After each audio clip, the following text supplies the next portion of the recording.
All right, are we ready for this space news? Are we ready for the space news? Are you ready? I'm ready. I got links. But if you want to link any more, just let me know. Hello, everybody. I'm EJ, host of the EJ's Space and Rocket Review. I'm trying to be a little bit more formal, like, not just like jump right in, say what this is. So if somebody clicks on like this YouTube video or YouTube VOD, they're like, what the heck is going on here? I'll admit, even if I do say that, they're still gonna be like, "What the heck is going on here? Where's the dislike button?" Boop, Phil, you got more links. All right, I can click on all of those. Good, sweet. Discovery, go at throttle up. I don't, Creeper. I'm not interested in Northwood stuff. That's we don't need to share that. Not for any particular reason. It just didn't really inspire joy. Okay. So let me just finish transferring up the rest of the links that were linked up. Once again, this is a space and rocket review where we talk about what's going on in the space industry and space policy, and you can learn about space and maybe even eat some space too. It's possible if you're strong enough or brave enough. I don't know. Don't eat space. That's bad for you.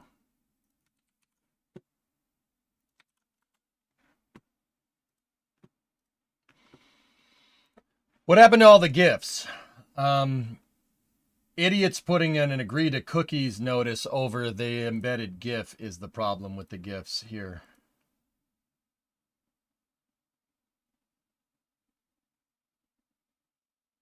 See the little window? The window up there? Yeah, see how it has that stupid gray box right there? How about this? That one don't work no more. This one? Oh, that one still works. All right, we keep that one. Yeah, see how's that? Oh, it went away. It went away. All right, excellent. Bring it back. Bring it on back.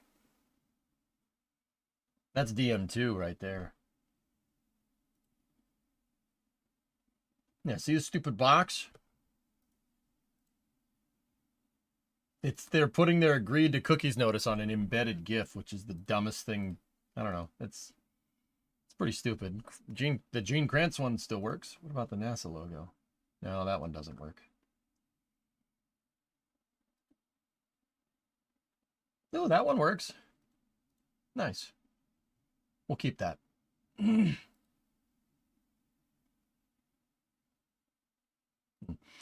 That one doesn't work. Is it 8 maybe? Ah, see? Look at this. What are you doing? We're professional here, I swear. Remember how I just said that I want to be more, try to get it more professional? There we go. That's fine. I have IFT5 gifts. So we'll put them in there tomorrow. Anyway. Okay. You love the RS-25 so much? Yep. See that Steve Altemus at Intuitive Machines is doing a YouTube series, Tim Kaine too. Oh, really? That's awesome. That's actually super cool. I like those two. Those two guys are cool, man. Hearing their press conferences about the IM-1 mission was actually pretty awesome. Let's just say they deserve to be called Steve Chadamus and Dr. Tim Chad. All right, because they're two space chads.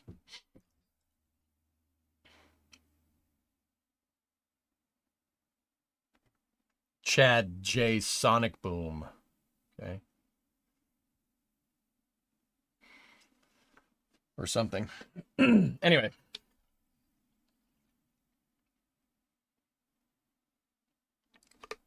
What Vasia said. Yeah, not hosting them, having them local lags the screen. Anyway, so we'll start off with something that I didn't get to yesterday. It's this right here. Bechtel has a slide. They released a PowerPoint of them constructing Mobile Launcher 2. Now, I know that Mobile Launcher 2 is a big fustercluck, but also I wanted to see the thing getting put together because I think that's really neat. Yes. All right, let's see what we got. How much thrust does the RS-25 produce, and how does it compare to the Raptor? Ryzen, they actually both produce around the same amount. 2,400 kilonewtons of thrust. The thing is that the shuttle engine produces 2,400 kilonewtons of thrust at 450 seconds specific impulse. Raptor is 380. Yep. It will never be as efficient as a shuttle engine. Because methane is not as an efficient of a fuel as hydrogen is. Methane is almost as efficient. The RS-25 is also way heavier. Yeah, that's right. All right, so let's see. This is the Artemis campaign. This is what Bechtel says. Learning from Apollo, the Artemis generation will return to the moon and the further scientific discovery, economic benefits, and inspiration for a new generation of exploration. It's going to be PR puff. I'm just looking for pictures, to be honest with you.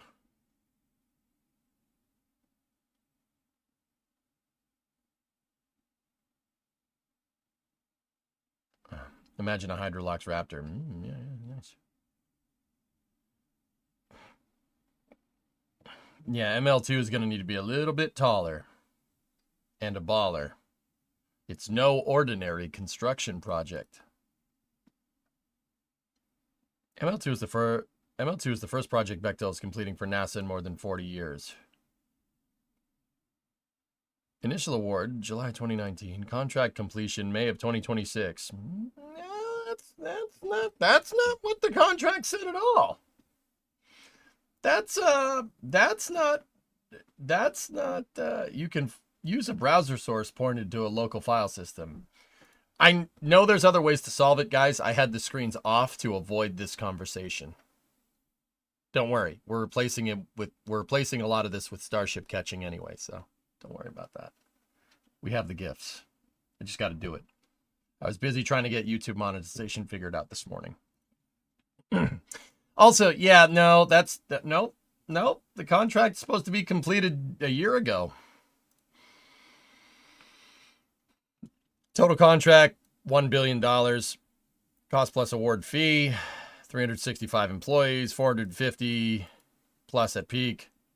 7 local unions. All right, there you go.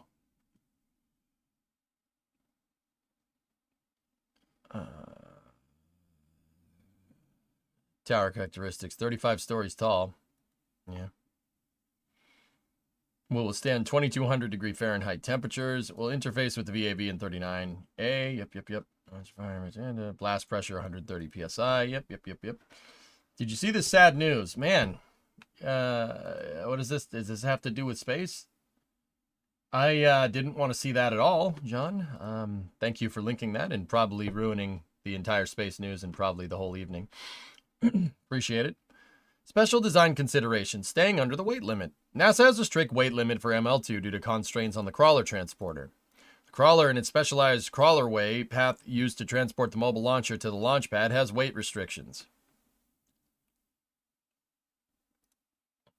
Yeah, that's what happens when you have a crawlerway that was designed to not move fueled vehicles and then make fueled vehicles and move them.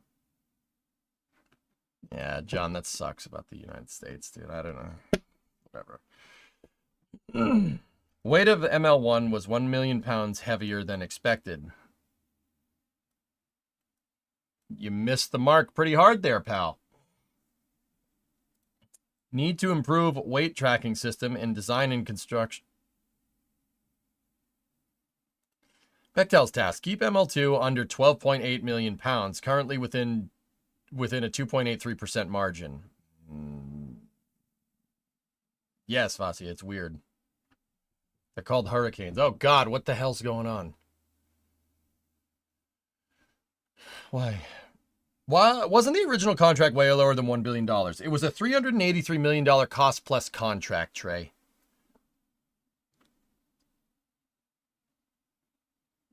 Now, cost plus contract for a launcher for a vehicle that you haven't made before, that doesn't exist yet, I can understand that. If it was me, I probably would have finalized SLS Block 1B's design first before you went and built this thing and awarded its contract. But the CDR for the EUS did go through right about at the same time. Interestingly enough, but yeah.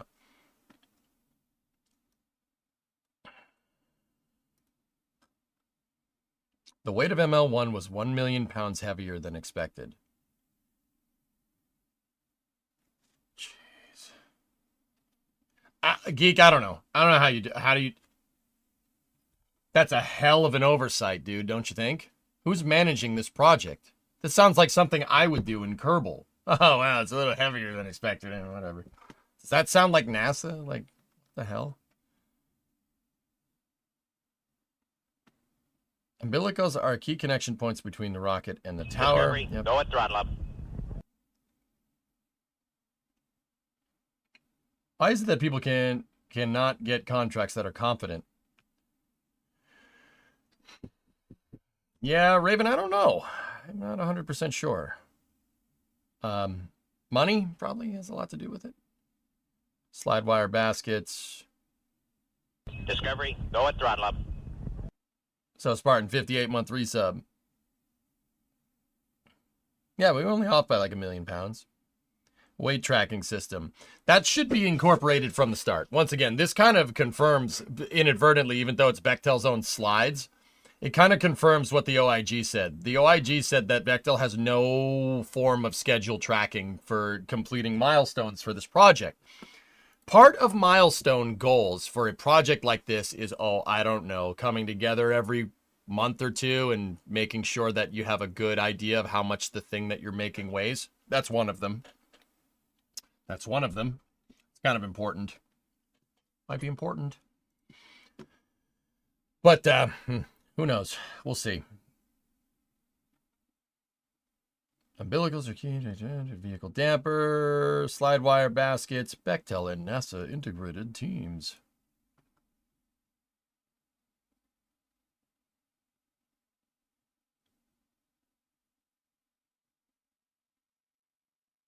You are fired. Oh, I'm sorry. Project management tips. Is there a period in between it? Could it mean that it was just 1 million pounds and that it was heavier than planned, not 1 million pounds overweight? No, I'm pretty sure it means overweight. Sounds like I might be qualified for a job at Bechtel. Yeah, dude, unbelievable. Like, how do you?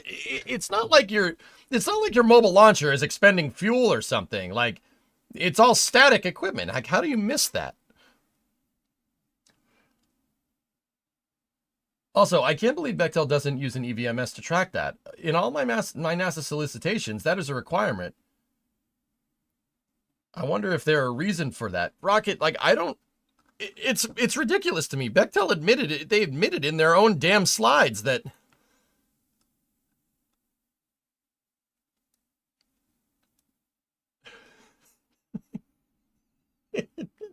They said it was about ML1, but also at the same time, like...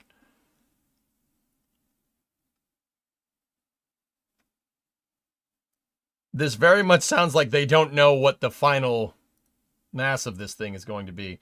EVMS is Earned Value Management System. It's a program management tool that tracks money out in milestones and integrated master schedules. Yeah. Those scheduling milestones, the thing that they're not using. Yeah, important.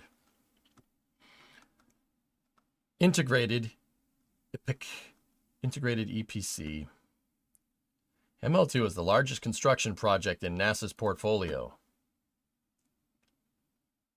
How hard is it to build a tower? I don't know, man.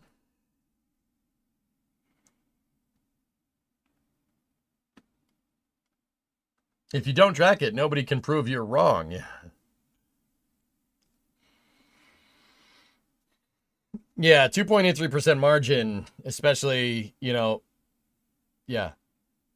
The other one. The OIG report said Bechtel required training to use an EVMS. Like, how does Bechtel, that massive company that is not certified to work with that tool? Dude, that's my question, man.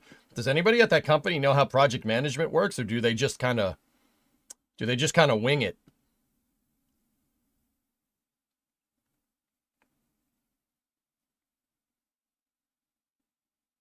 Okay. Yeah, EPC innovation. Robust information and tools at the workplace. Data vaults. Multi-purpose data vaults the field team can access at the park site and mod yard to provide access to Docking stations for laptops.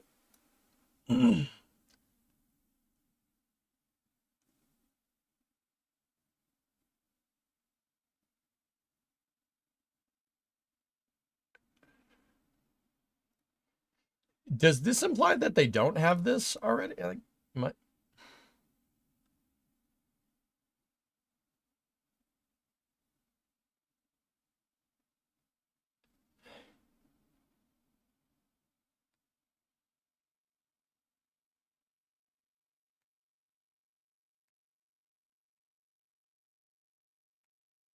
worked in construction. I've heard from others they lowball, then change the order afterwards when they can't go back. Yeah.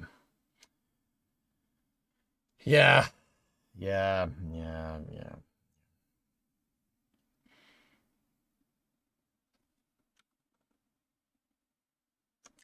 This is ridiculous, man.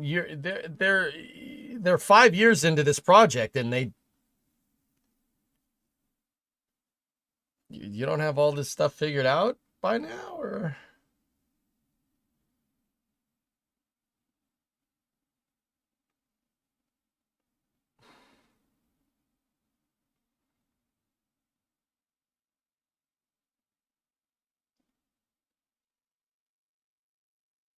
they're 5 years into a 4-year project. Yeah, yeah.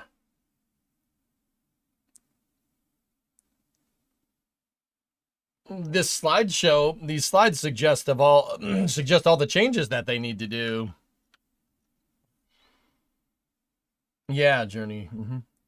I get this infrastructure contract is a challenge, but I can't see them missing this badly. Yeah. Yeah. Like,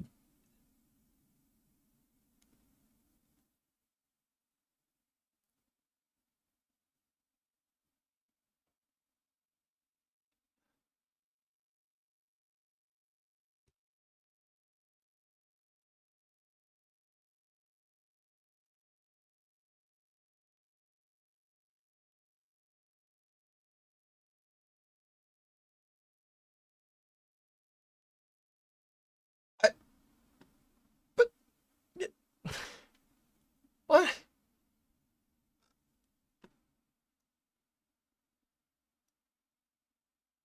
To ensure that assembly is not weather delayed, the mod yard has been outfitted with a lightning protection system that can be moved over the modules, allowing safe work during a summer storm. There, there.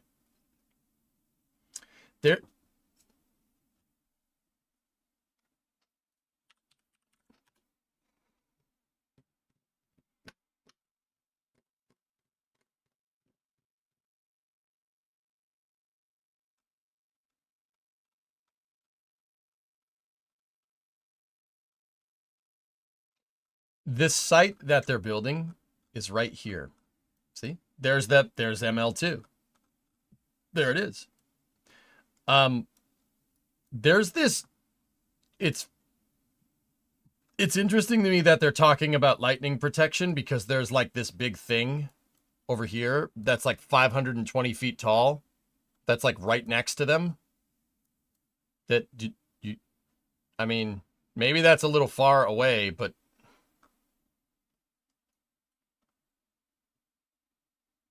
honest question, with minimal fanboyism, you think NASA's success with SpaceX has made them over trusting of commercial partners? Yes. Yes. Not everybody is SpaceX. In fact, I would say that commercial partnerships without SpaceX would have failed miserably. Think about it. When you take SpaceX out of the game, what do you have for a commercial partner? Rocket Lab, maybe? That's great. How many scientific payloads would have never gotten actually off the ground if it wasn't for Falcon 9? I can think of a couple off the top of my head. Psyche, Europa Clipper. Those are two big ones.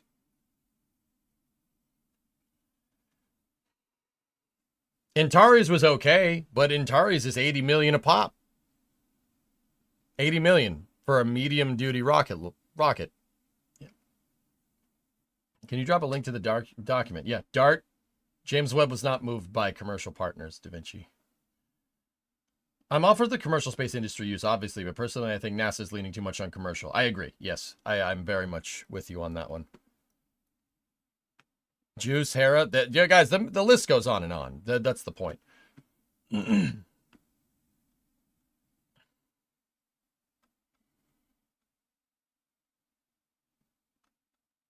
Questions? Possibly you. Yeah, no, the reason why they're going to put a lightning protect, like, see, I don't understand. The mod yard has been outfitted with a lightning protection system. Yeah, I guess I suppose that makes sense, but you're going to have a gigantic freaking crane that's just a big lightning rod. You're not going to be working in a rainstorm anyway. Like, I don't understand.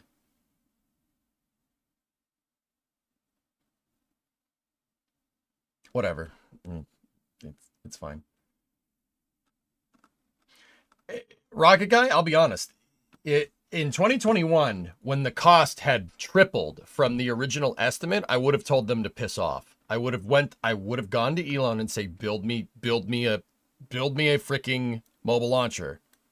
You're already building them for Starship. Build me one for SLS, please. I'm dead serious about that. Would have done it. SpaceX seems to be pretty good at building GSE. They seem to be pretty good at it.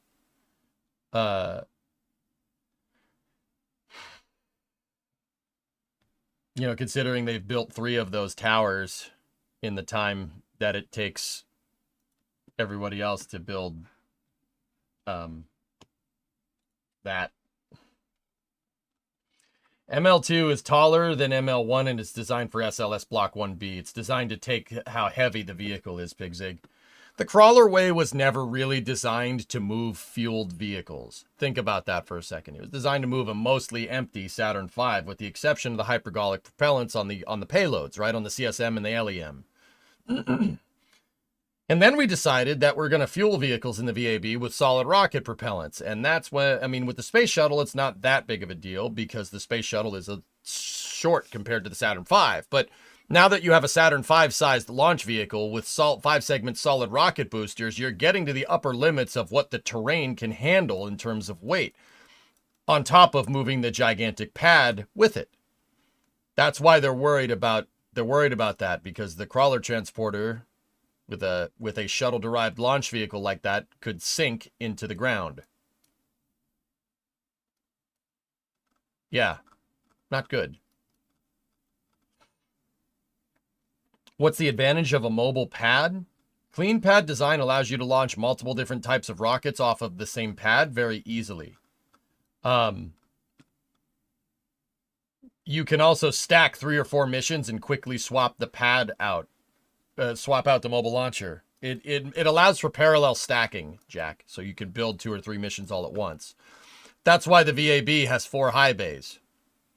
Yeah, 1, 2, 3, and 4. So you could take 3 mobile launchers, send one with a completed Saturn V out to the pad, and then roll another one in and have 3 different vehicles that are at 3 different states of assembly, right?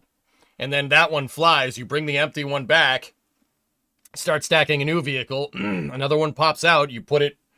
You put the ML in. You put the ML with the completed Saturn V out there. It launches it. It rolls it back, and by the time they're rolled back and ready to go, you have another Saturn V ready. That was the idea. Was the idea. Yeah. Yeah, that's why they originally built 3 mobile launchers all at once. Adjusted for inflation, I had a viewer do the math for me one time. Adjusted for inflation, the mobile launchers, building 3 of them, cost less than $1 billion adjusted for inflation. For the Saturn V. Yeah. They were $220 million a pop. That's adjusted for inflation, guys. Yeah. The Eagle has landed. Why are we trying to use a crawler designed for the Saturn V to carry something that was never designed for? They should have built a new crawler from Holy the ground shnikes, up. that's a huge building. That's NASA's vehicle assembly building. It's where they build rockets that go to the moon. Or, well, they did that a lot in the past. They've only done it once since 1972. Lots of shuttles, though. That's good. Yeah, Zeb, it's a big one. It's a big building. Yeah. 525 feet tall. Discovery, It's go at 52 throttle. stories. You can, like, the door on the inside can open up and you can roll a vehicle with its launcher out of it. It's big, dude. Hey, Zeke. Welcome to Mission Control. You go at throttle up. Thank you for the Prime sub, dude. So, Yeah, I don't know, man. Yeah. This is EJ's ignoring notifications, or EJ has the headset turned off and couldn't hear it. RJ, you didn't think of that. You're just gonna go right to I'm ignoring you. So guess what? Guess what? You know what I'm gonna do now? I'm gonna ignore you.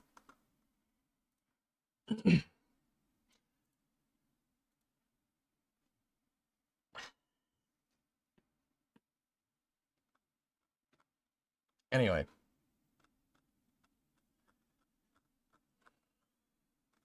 Give me my money back then. No, it's mine. You can't have it. Yeah, see, there they are putting it together next to the VAB. All right, what did you say? You tipped $3. What's up? Why are we trying to use a crawler designed for the Saturn V to carry something that it was never designed for? They should have built a new crawler from the ground up. CT2 was refurbished as part of the Constellation program and was upgraded to be able to handle the increased weight. They basically frame off restoed that whole thing in the mid 2010s.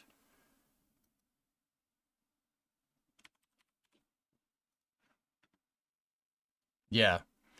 Crawler Transporter 1 is sitting out there doing nothing. It can't move anything. All the vehicles and infrastructure that CT1 can move is too heavy. Or they scrapped all of it. It can't. CT1, Crawler Transporter 1 can't move that. Can't even move SLS Block 1. Can't do that. It's too heavy. It's 15 million pounds. Yep. What they were going to do... RJ, listen to this. What they were going to do as part of Constellation is refurbish CT2 and use Crawler Transporter 2 to move Ares 1 around. And while NASA was only launching Ares 1, they would have one crawler transporter that can move stuff back and forth, right? Well, CT2 became operational and started moving Ares 1 stacks to the pad and back, they would have refurbished CT1. And Crawler Transporter 1 and 2, by the time Ares 5 came around, which has the same weight problems that we're talking about, would have had it, they would have two crawler transporters. So one wouldn't have to be down for the count. But since, no Ares 1, we didn't do that. We refurbished one crawler transporter, and CT1 has done nothing since 2011. It's sat there doing nothing. It's sitting next to the VAB. Yeah. The CT1 would have been able to carry Omega. Yeah, that's true, Deadbringer. Yep. We are wanting an additional 3. 3 what, goalie? Has another SLS been built yet? SLS Artemis 2. The Artemis 2 SLS is basically all at the Cape Jack, and they will start stacking it actually very soon, which is pretty cool. I still don't know why they went to Bechtel instead of Krupp, who had plenty of experience with harsh-heavy tracked vehicles, cough, bag, or cough. See, Tessa, here's my thing. Why did you go with Bechtel when Jacobs, EGS, the people that built the first mobile launcher, just finished building it? Why wouldn't you just give it to the people that built the first one? They might be able to carry on some of that experience.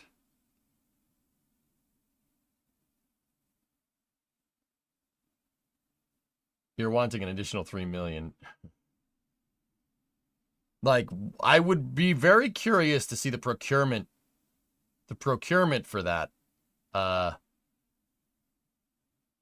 Because Bechtel has no experience building mobile launchers. 0. So we have the most complicated piece of infrastructure and the biggest infrastructure project for NASA at the Cape in pretty much a half century. And we gave it to a company who has no experience in doing any of that. Nothing with spaceships, nothing with heavy infrastructure, nothing with rockets.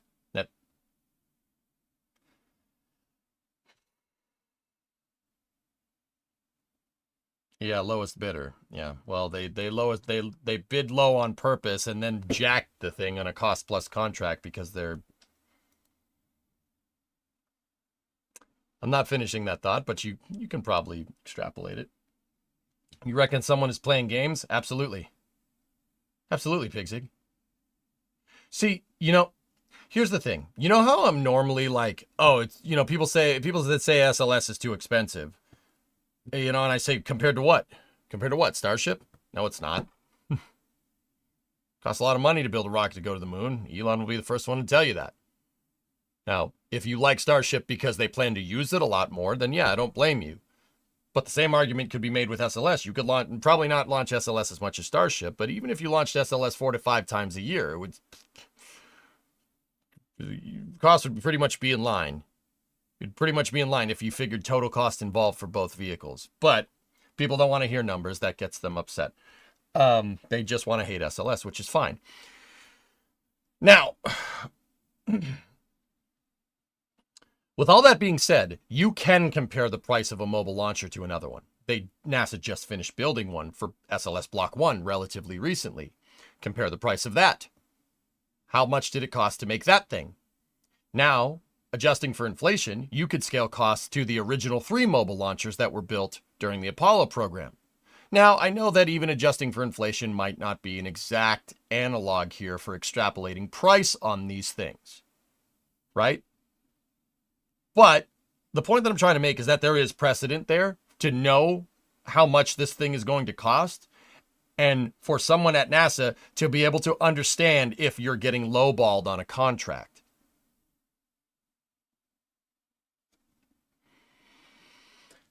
Now, with all that being said, adjusted for inflation, a mobile launcher for the Saturn V cost $220 million in 1960s dollars, right? So if you give a contract for a mobile launcher, right, for $323 million, that's about right. That's about in line if you compare it to the past. So I don't blame them for picking them because that price is competitive, right? It is. It really is. $323 million should be about how much one of these costs, historically speaking.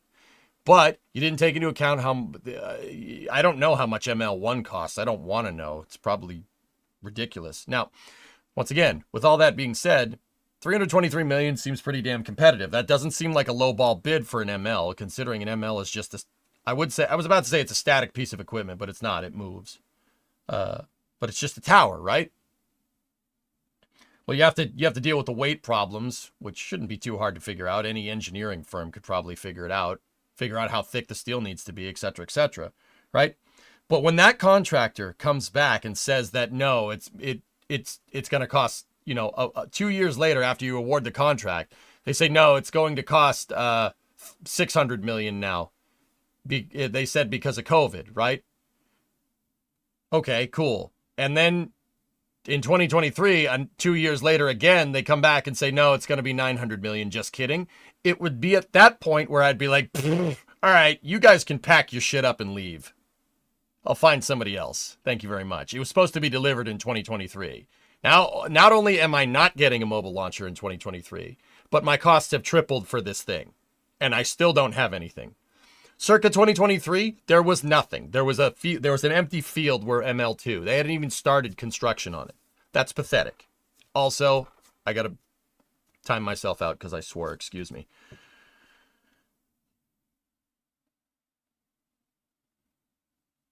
Hey, I'm not above my own rules.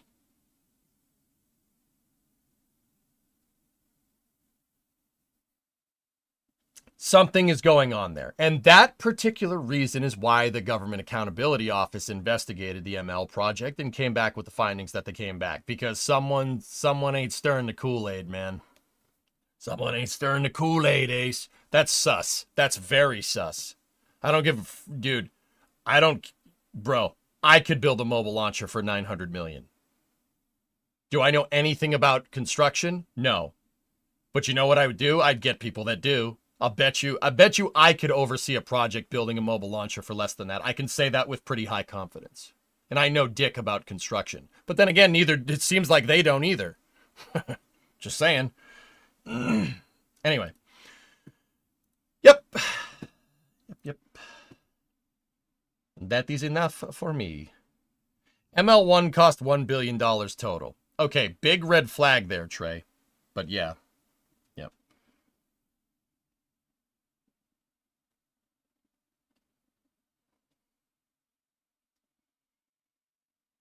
They have a track record of not knowing what they're doing. Yeah, XO, I really want to know who was behind that decision, and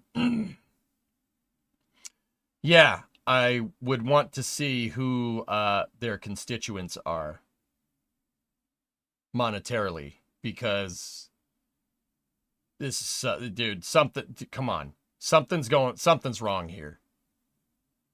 These mobile launchers should not be costing $1 billion. I'm sorry, they shouldn't. It's a freaking tower of steel with some pipes attached to it. Okay, just in case you were wondering here, check this out. You know, how do I know? Look, this isn't my analogy, but somebody did bring this to my attention a little while back. That mobile launcher, the mobile launcher that launches SLS, Block 1, is $1 billion, right? From what you guys just said. And that's right. I'm pretty sure that's correct. And Bechtel has said that the Block 1B mobile launcher will probably end up being about $1 billion as well. Do you see that thing? This thing. Tallest building in the world. Anybody want it? Anybody want to know the price tag?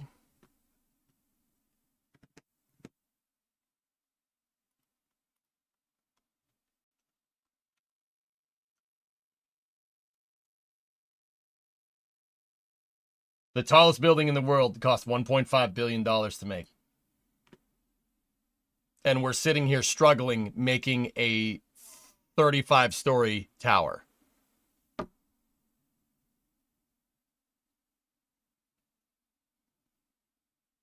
It doesn't have a sewage system, though.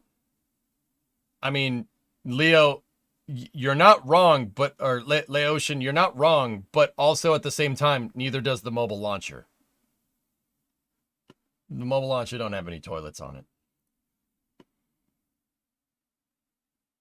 Honestly, how does this happen? I do not understand. And it seems like the Government Accountability Office seems to be just screaming into the void here. This is unacceptable.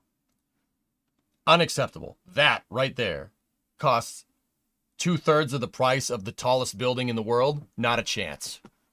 Not a chance. Someone's lining their pockets. Not a freaking chance. And if someone wants to, if there's any information to the contrary here, I would love to hear it, because there's no way that thing costs $1 billion. But then again, it might in this day and age. You never know. Who knows? Who knows? I had previously said that, you know, it kind of in another thought, the context of this conversation was a little bit different, but I previously said if the first one cost that much to build it for SLS, the second one's probably going to be somewhere around there, and NASA lowballed the contract. You know, there's no way that the contract, you know, if Block 1 ML cost $1 billion, right? Block 2 is probably, the Block 1B ML is probably going to cost the same amount, right? Probably going to be similar, right? Because it's a similar launch vehicle. Kind of makes sense. And yet we have a $323 million contract being thrown around that has tripled in price now. So if an ML cost, but once again, I mean, going back to it, how the heck does this stuff cost $1 billion a pop? It's a steel tower. The tallest building in the world is $1.5 billion. You got to be kidding me. There's no way. There's no way. There's no way that costs that much. I mean, it might, but also no. The building doesn't have to move a few miles and survive a rocket launch next to it. Now, I'm not protecting them at all. I can't stand them, but also an ML is a lot harder. No, it is not. No, it is not. No, it is not. Getting something that's 1,000 meters tall to stand up straight is more of a challenge than building a 150-meter tower that needs to handle 130 psi dynamic pressure next to it. Not a chance. No way.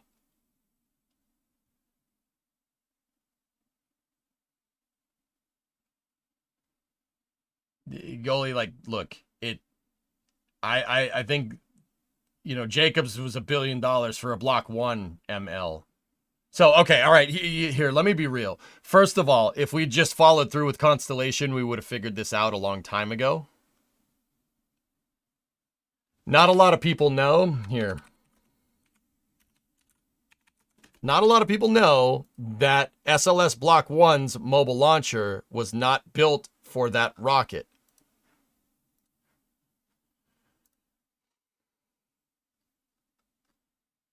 Please hold.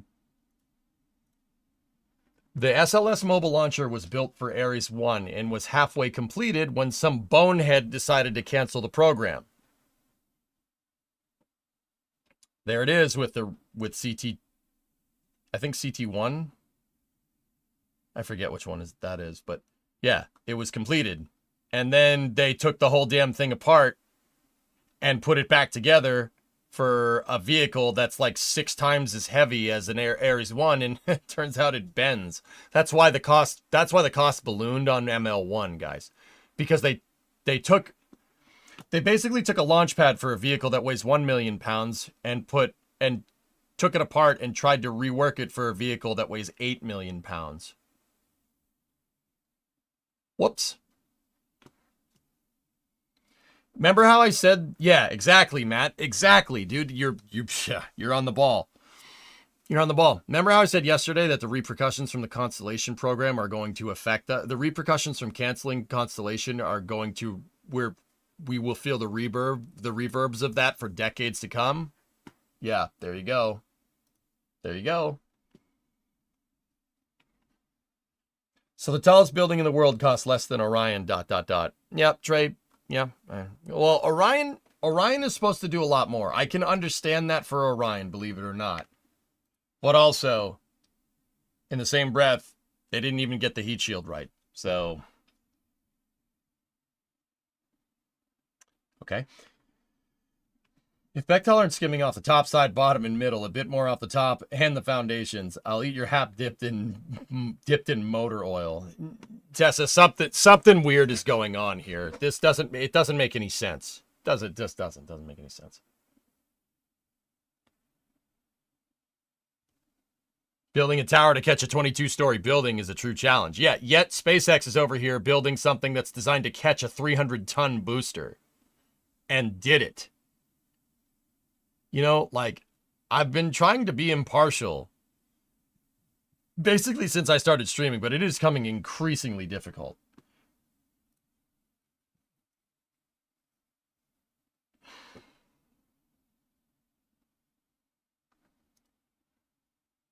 Silly Viking, project manager here.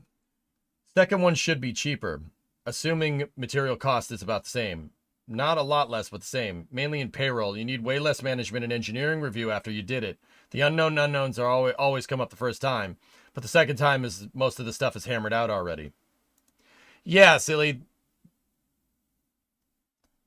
Here, you're right. I agree with you. And I know you're agreeing with me in that regard. But it's important to understand that ML2 is designed for a different rocket.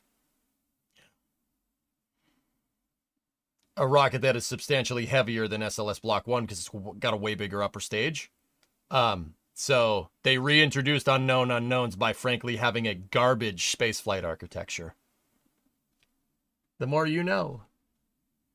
Once again, it makes me want to, whoever is the person that sold the idea of an interim cryogenic propulsion stage for our lunar program, I really want, I have some choice words for that person. I would want to kick that person repeatedly in the crotch in Minecraft. You know what I'm saying? Like, like that. You know?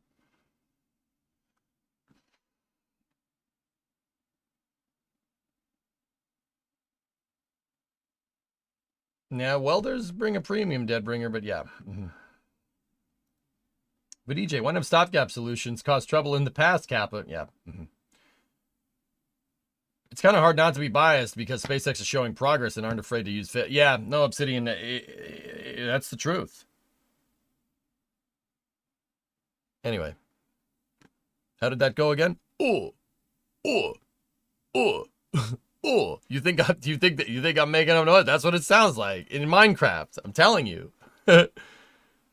Yep. And this is where I will relentlessly tell you that Ares 1 should have flown and canceling Constellation was dumb. And we are dealing with the reverberations of that by basically having a space program that does nothing but line people's pockets instead of actually accomplishing something. At least, you know, and don't get me wrong here, fellas. I'll be the first one to tell you that Constellation would have done the exact same thing. Constellation would have lined people's pockets, just like the SLS program is doing. But at least we would have gotten something out of that. At least we would have gotten something out of it. Why are you booing me? I'm right. Anyway. But 100,000. Oh, that's for a welder, Deadbringer, not for. Wait, what kind? Hold on. Going through the subawards for funding. This better not be for a single welder. I thought you were talking about a salary position. They paid $109,000 for a Miller Maxstar? Maxstar?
The SRBs be mounted vertically. They stack vertically, Snake.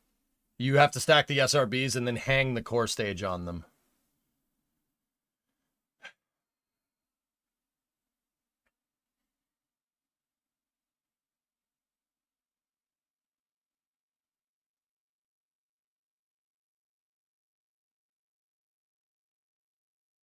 These contractors that are bleeding NASA dry are screwed. That's what I mean, guys. You know, it's not just, you know, we talked yesterday about how it's not just the space program, right? It's not just how NASA has no goal. They need a goal and that'll galvanize the entire system. I still believe that's a thing. It absolutely would work.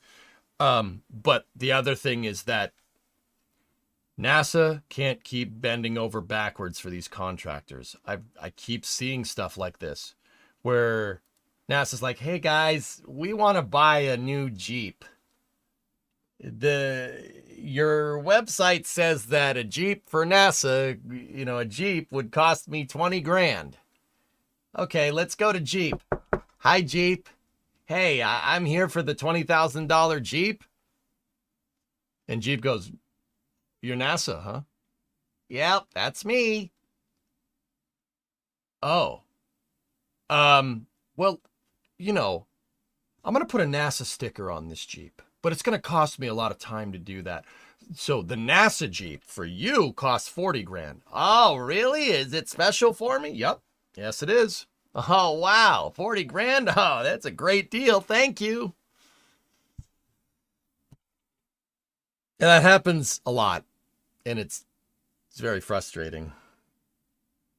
Do you think it would be possible to Elon to do something about this if his Doge department is going to actually exist? Tucson, it may be. Maybe. Who knows? So you mean like the Call of Duty Jeeps they sold? Yes, exactly. Exactly. Hey, Glitches. Tier 1, 213 sub. Thank you. Sorry, my headset keeps going off. I can't hear the notifiers. But yeah. NASA sounds a lot like old Gil from The Simpsons. Dude, you have no idea how much this happens. Well, our market research shows that mobile launchers would cost about $320 million. Oh yeah, we'll do it for $320 million, but it needs to be a cost plus contract, NASA, right? Yeah, I know. You might end up spending a little too much. Oh, sorry about that. COVID and supply lines. Now it's $600 million. Oh, really? Okay. Discovery, go at throttle up.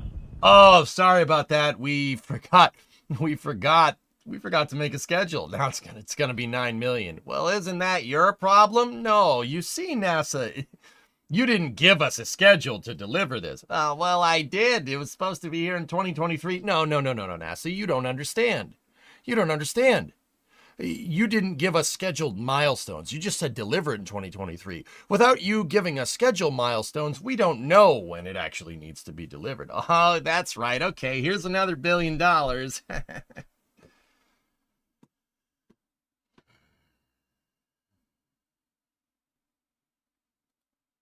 Anyway, moving on.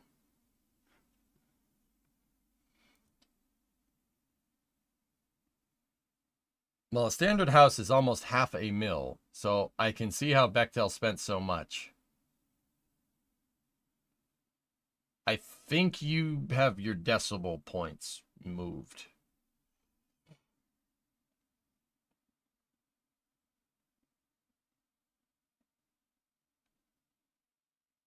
Not working so well for Boeing trying that. Actually, people, and this is something that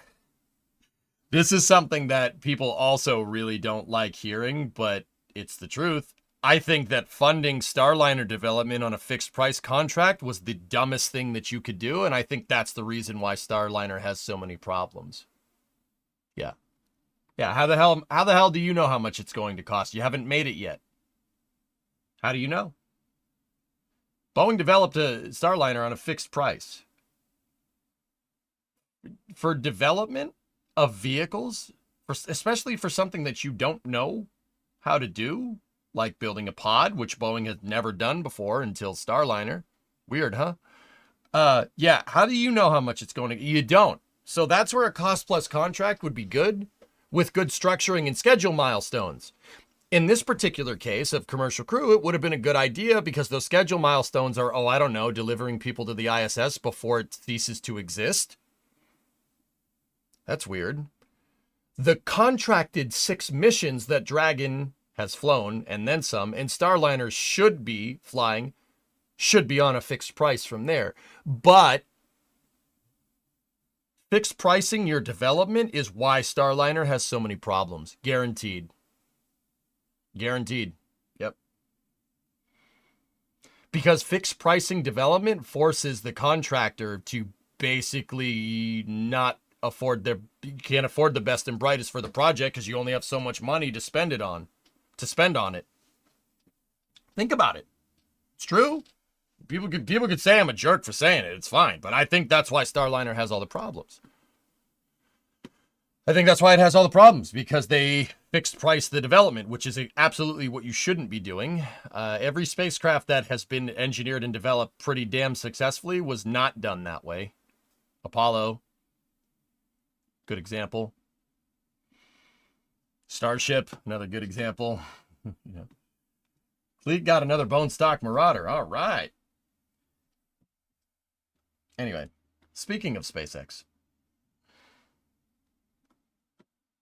Elon says, hopefully early next year we'll catch the Starship 2. Yep. Corners will be cut for sure. And you wonder why Starliner has so many weird problems, has so many teething problems, Lord Gugu. Because you don't develop spacecrafts on a fixed price. You give a fixed price for a service. Okay? Developing spacecraft on a fixed price is dumb. There, I said it. Yeah, not going to lie to you. That's pretty stupid. NASA should pay out by milestones for its project. Well, there's a certain type of cost-plus contracting structure that accounts for that, Death. It's called cost-plus incentive fee. Basically says you'll make a lot of money on this contract, but if you actually deliver it on time, you'll get the full payout of the contract. For some reason, the Bechtel Mobile Launcher contract is not that. It's just cost-plus additional. Cost-plus additional. There's no incentive there. Yeah. Was VentureStar cost plus? I wonder. I don't know, Aqualux. I'd have to go look. That line for the $106,000 welder doesn't specify how many. A lot of entities don't. Or a lot of other entries don't. Okay, G. Yeah, I got you. You're going to get to a point where you wish we could do this, but it's not in the budget. Yeah, that's stupid. Now, like, once again, the flip side of that is, you know, you don't want to have a cost-plus venture on a vehicle for that's something that you don't know how to design, right? You don't want that. if there's no deadline for it. No deadline and no schedule milestone should have been a big red flag with the ML2 contract, or anything, for instance. Look, Boeing said SLS would fly. All the commercial contractors for SLS said it would fly in 2017. It didn't fly until what, 2022? Missed it by that much. Yeah. NASA, okay, so what's the point? I'll kind of bring it all in. The whole point that I'm trying to say, guys, is that it's not just Congress screwing NASA. It's not the funding, blah, blah, blah, blah, blah. NASA needs someone that's going to fight for NASA and say, look, you're not delivering on this contract. I need to shop around. I got to shop around because you're not delivering. We asked you to do something. We paid you to do something. And not only are you not doing it, you say it's going to cost as double and even triple as much as what we originally thought. There is no way you screw up that bad. I'm sorry. There isn't.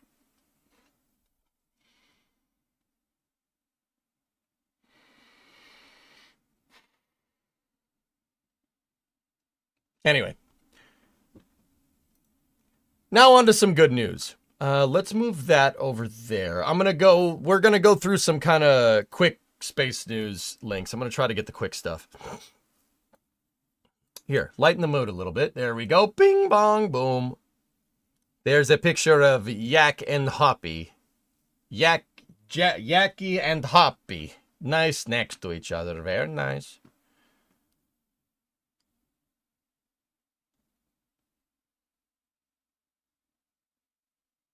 Like saying publicly you will fly Orion on Falcon Heavy. Yep. That's right, Phil. Why do you think I liked him so much?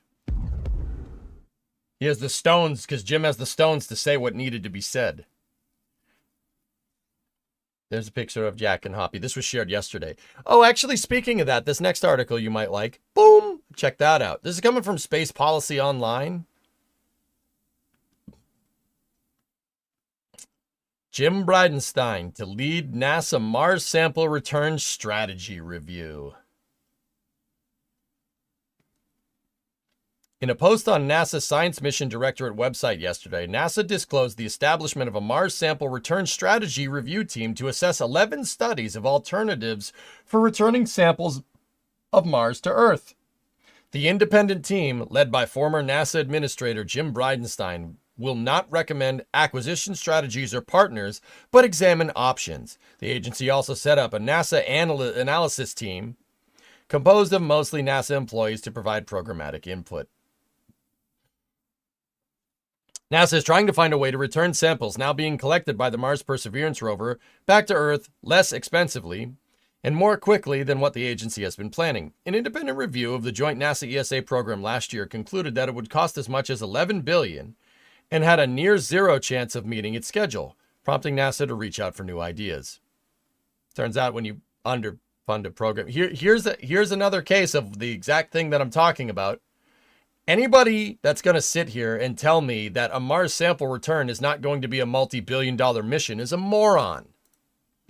Turns out going to another planet is expensive. Turns out bringing something back from that planet is even more expensive. Weird, huh? That's strange. Oh, it's too expensive. It's too expensive. Yep. Okay. Okay. We keep kidding ourselves thinking we can do less. We can do more with less, which is not how spaceflight works in the least. You only get to the point of doing more with less when you foot the bill for a big development contract. A good example would be that stainless steel keg that launched into space the other day. You'd be dumb to think that that's not a multi-billion-dollar endeavor. I mean, SpaceX themselves have said that Starbase costs basically about $1.4 billion a year to run. That's the type of development you need to be sinking into a program to make a rocket fly for a good amount of time. But the payout is that you will eventually have a rocket that can fly 4 or 5 times a day that moves 150 tons to low Earth orbit. See what I'm talking about? Maybe eventually you'll be able to do more with it for less money, but only after you foot a gigantic development bill for building a more complicated vehicle that you could theoretically do more with down the road. This is the problem here. We think we can go do a Mars sample return mission, and, you know, we think we could do it like this. We could think we could do it this fast. We could think we could do it for X amount. Well, not only do you not know how much it's going to cost, you don't know how long it's going to take, right? And you definitely can't fund that project correctly. It needs to be done on an on-need basis. Once again, cost plus, again, would be a good idea here.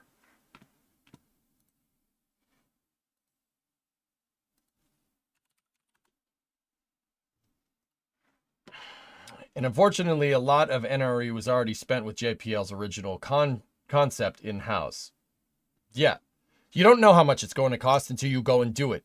So you kind of have to go and do it and kind of say, like, oh, we're going to target this transfer window and bring it back then. But we clearly didn't do anything of that sort. We said we're going to do it for this amount of money, and we said we're going to do it at this time, and that, yep, nope. Turns out you set it up to fail completely, which is great. Good, great, grand, wonderful. Perseverance has 10 cigar-shaped sample tubes at a depot in the Three Forks region of the Yarzaro crater on Mars for later retrieval. Yep, see, there they are. Additional tubes are stored inside Perseverance as it continues exploration of the Martian surface. Well, $1.4 billion a year to run, add material costs. Yeah, Scallywag. Yeah, exactly. You're proving my point. See what I'm saying? It takes a lot of money. You don't develop a rocket that goes to the freaking moon for less than $1 billion. I'm sorry, that's not happening. Not in this day and age. Hopefully I'll eat my words in the future, but that's just not how this works. We think just because, oh, we've sent something to Mars, it shouldn't be that hard to send something there and bring it back, right? Right? No. From this point out, once you get beyond low Earth orbit, the further you get out, unless you sink a lot of money in methodically and slowly, like doing an Apollo program, for instance, you not necessarily slowly, but you got to build off of it. You know what I mean? If you don't build off, it, this is going to be a big problem. Like, okay, let me give you an example. How much easier would this mission be if we had a Saturn V at our disposal to shoot something big enough at Mars to get back? It would probably be a lot easier, right? Saturn V could move 150 tons or 120 tons into low Earth orbit, 45 metric tons translunar injection, which means about 45 metric tons trans-Martian injection. That's enough to build a descent and ascent vehicle that could get back easily. Your payload margin is huge there. That's enough to send people to the freaking moon and back. We could go get a little tube that's about as big as this pen on Mars with that amount of payload margin. See what I'm talking about? You got to build to it. We're just they just said, oh, go get something. We'll launch it on a rocket and maybe we'll get it in this time. Like, dude, see how fragmented this is? See how bad this is? Terrible. This is horrible systems engineering. Why do you think they brought Jim back? Dude, you know how much, like, just on a side, you know how much crap has to hit the fan for him to, like, for him to come back? Like, $11 billion gives you a lot of smaller missions. NASA seems to prioritize smaller missions over one mission, even though I personally was fully looking forward towards MSR. Yeah, Marcon, it's a little weird, right? Speaking of Jim, I had a question. I think I got auto-blocked because I used a Rule 8 word. Super interesting. What are your thoughts? I'm getting DMs left and right about people asking me if a certain result happens in November, would Jim come back? I don't know the answer to that question, guys. I don't know. That'd be cool. Maybe. I'm pretty sure he would. It's very clear that he'd want to. That's for sure. But who knows?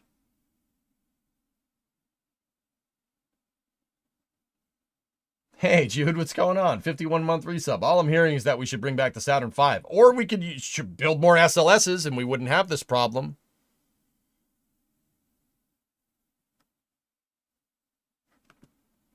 Dude, can you...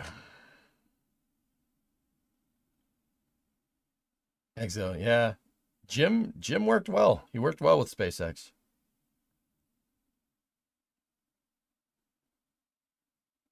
Odd posts from Artemis.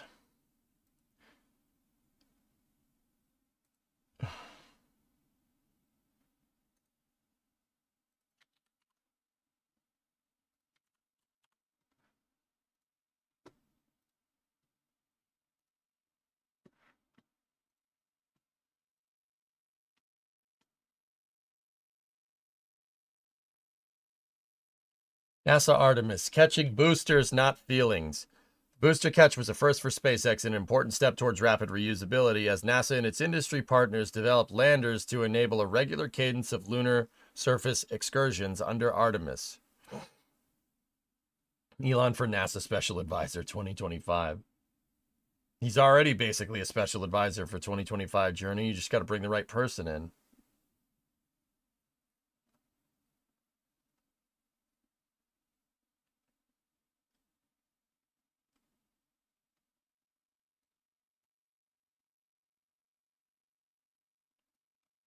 Oh, okay. All right. That's enough. That's enough Instagram for the day.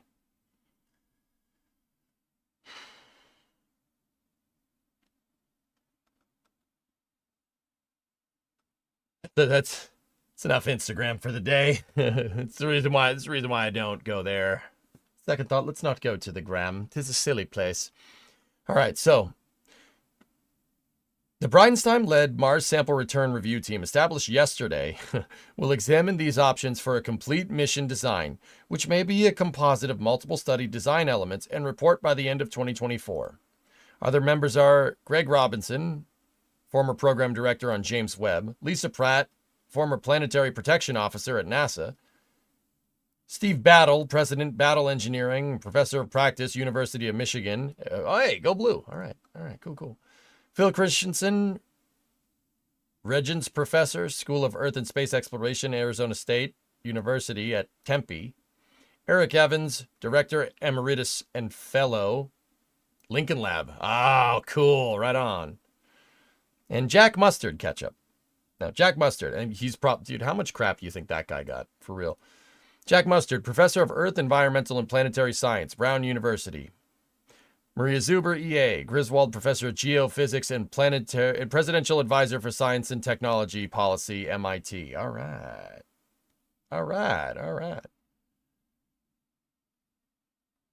I feel like we should have had a planned vehicle to bring it back before sending Perseverance. Shouldn't you have a plan? Well, the sample return stuff tray is a secondary mission for Perseverance. It was not the worst idea. It was not the worst idea sending Perseverance without figuring out a return, but also at the same time, once again, it's the budget, or whatever. They said it wasn't in the cards. Like, I contend to say if we developed there and back technology from the start, it may have been better, but that's not what Perseverance is for now, is it?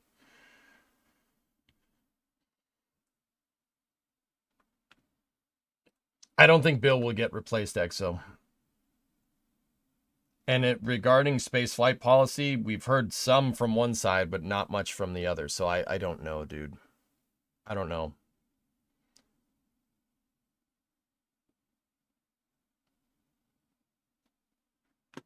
Odd things are happening at the IAC.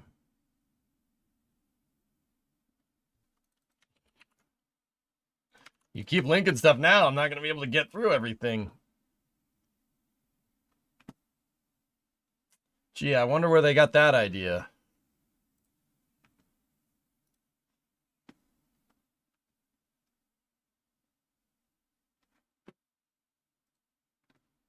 This is their vehicle.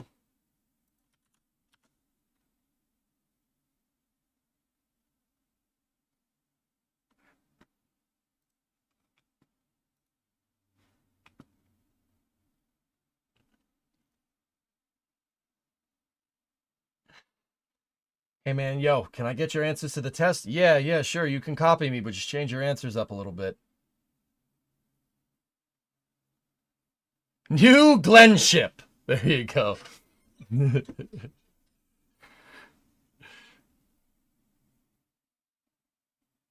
Zeb, you remember Astronaut saying to Elon that he looked up to, telling him that he would never be able to make this happen. Nah, that's not really how that went down. Zeb, I know that exact interview. The exact interview where Scott Pelley asks Elon, like, Neil Armstrong and Gene Cernan say, you're full of crap, you're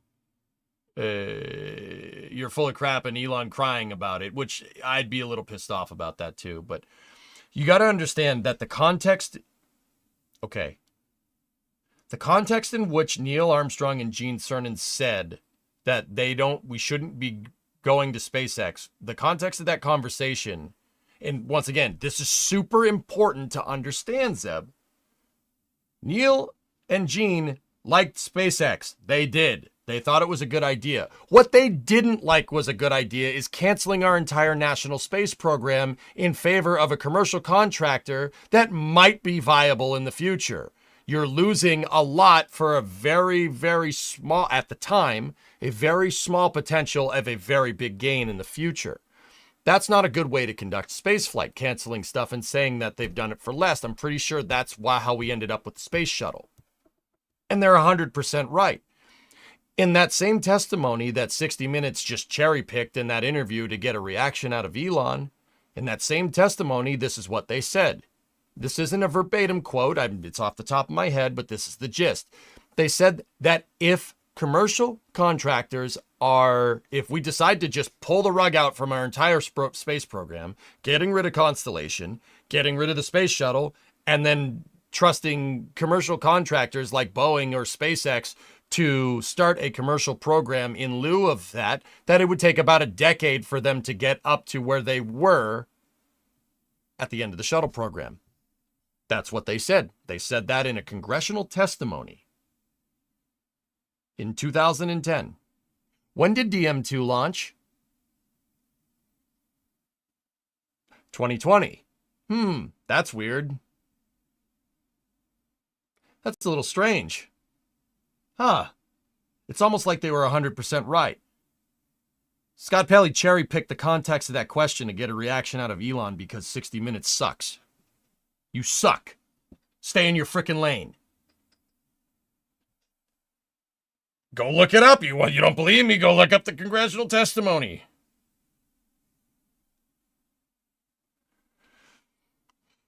Sorry, just thought I had to bring that up. Also, what the hell is this? What are you going to do? All right. Steve Jurvetson did something awesome for SpaceX and Elon to help disprove the context of the comment. It's good. Discovery, go at throttle up. When was this? Hey, Rick. Tier 2 11-month reset. Keep up the excellent work, man. Thanks for all the valuable information. Sure.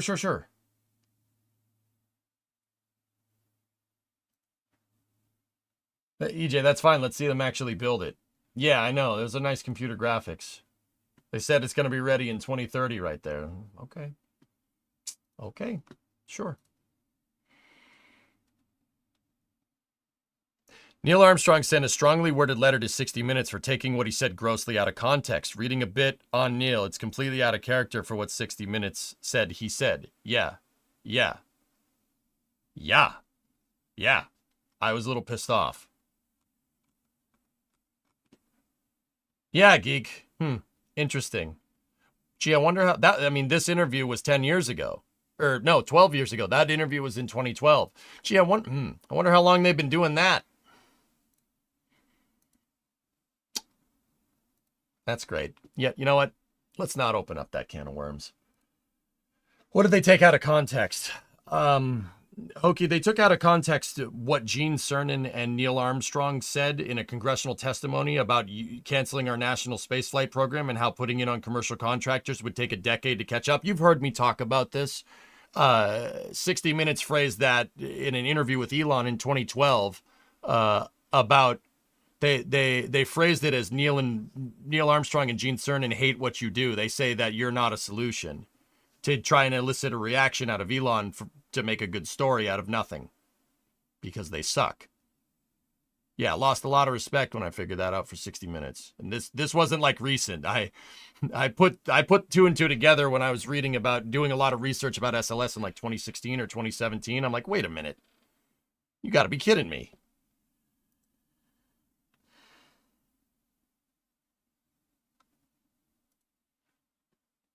Anyway, more space news. So Jim is coming back to NASA, at least as an independent reviewer role for Mars Sample Return. That's good, man. That's real good. It's good. Be good to have him back.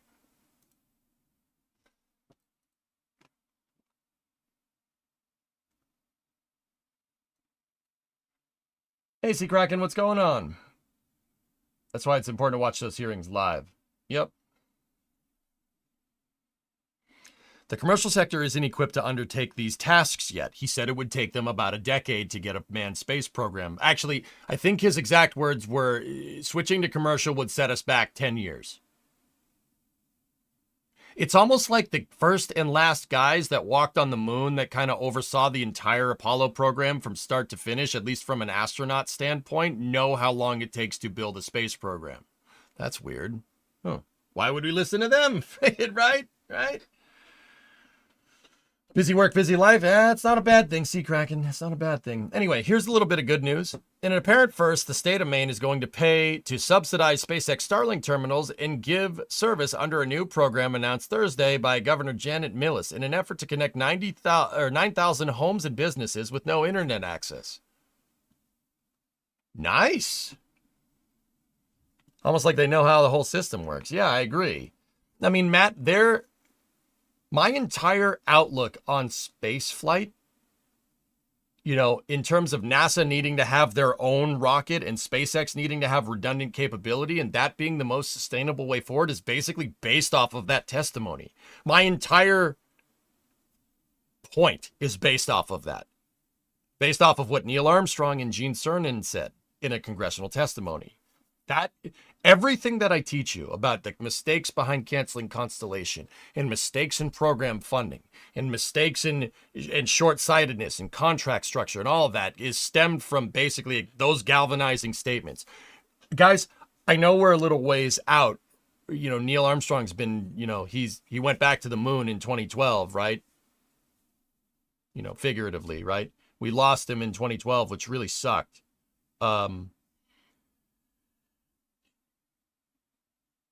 I think it was 2012 or 2013. But if you guys knew, like, dude, let me put it to you like this. You guys ever seen like a sitcom with, the dad in the sitcom is like sitting there all quiet like, right? Or if you've been over to a friend's house and dad sits all quiet like, right? And he's just quiet. He just sits there and he's quiet. And then you do something really stupid, like above the norm of like kids stupid.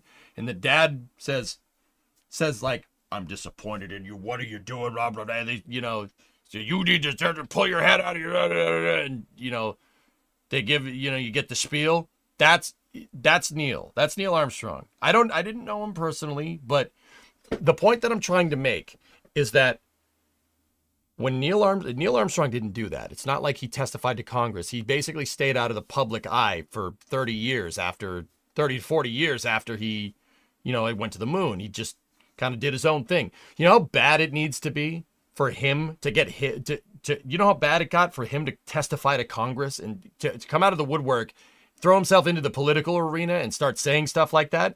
That should be a big red flag. And that was a red flag to me when I watched it. This was right when I was really starting to get into space flight in like 2009, 2010, That is a huge red flag. But I base my entire policy, like how I look at spaceflight policy and how I explain it and what I think is right, I base it all off of that. It's all off of that testimony, what they said. Because basing your entire statement, like if you're... if you have opinions about spaceflight policy, I think that Neil Armstrong and Gene Cernan is probably a good place to start, the foundations of how you should go about conducting formulating opinions for spaceflight. I think that'd be a good place to start. Still hasn't failed me. Been doing that for a decade.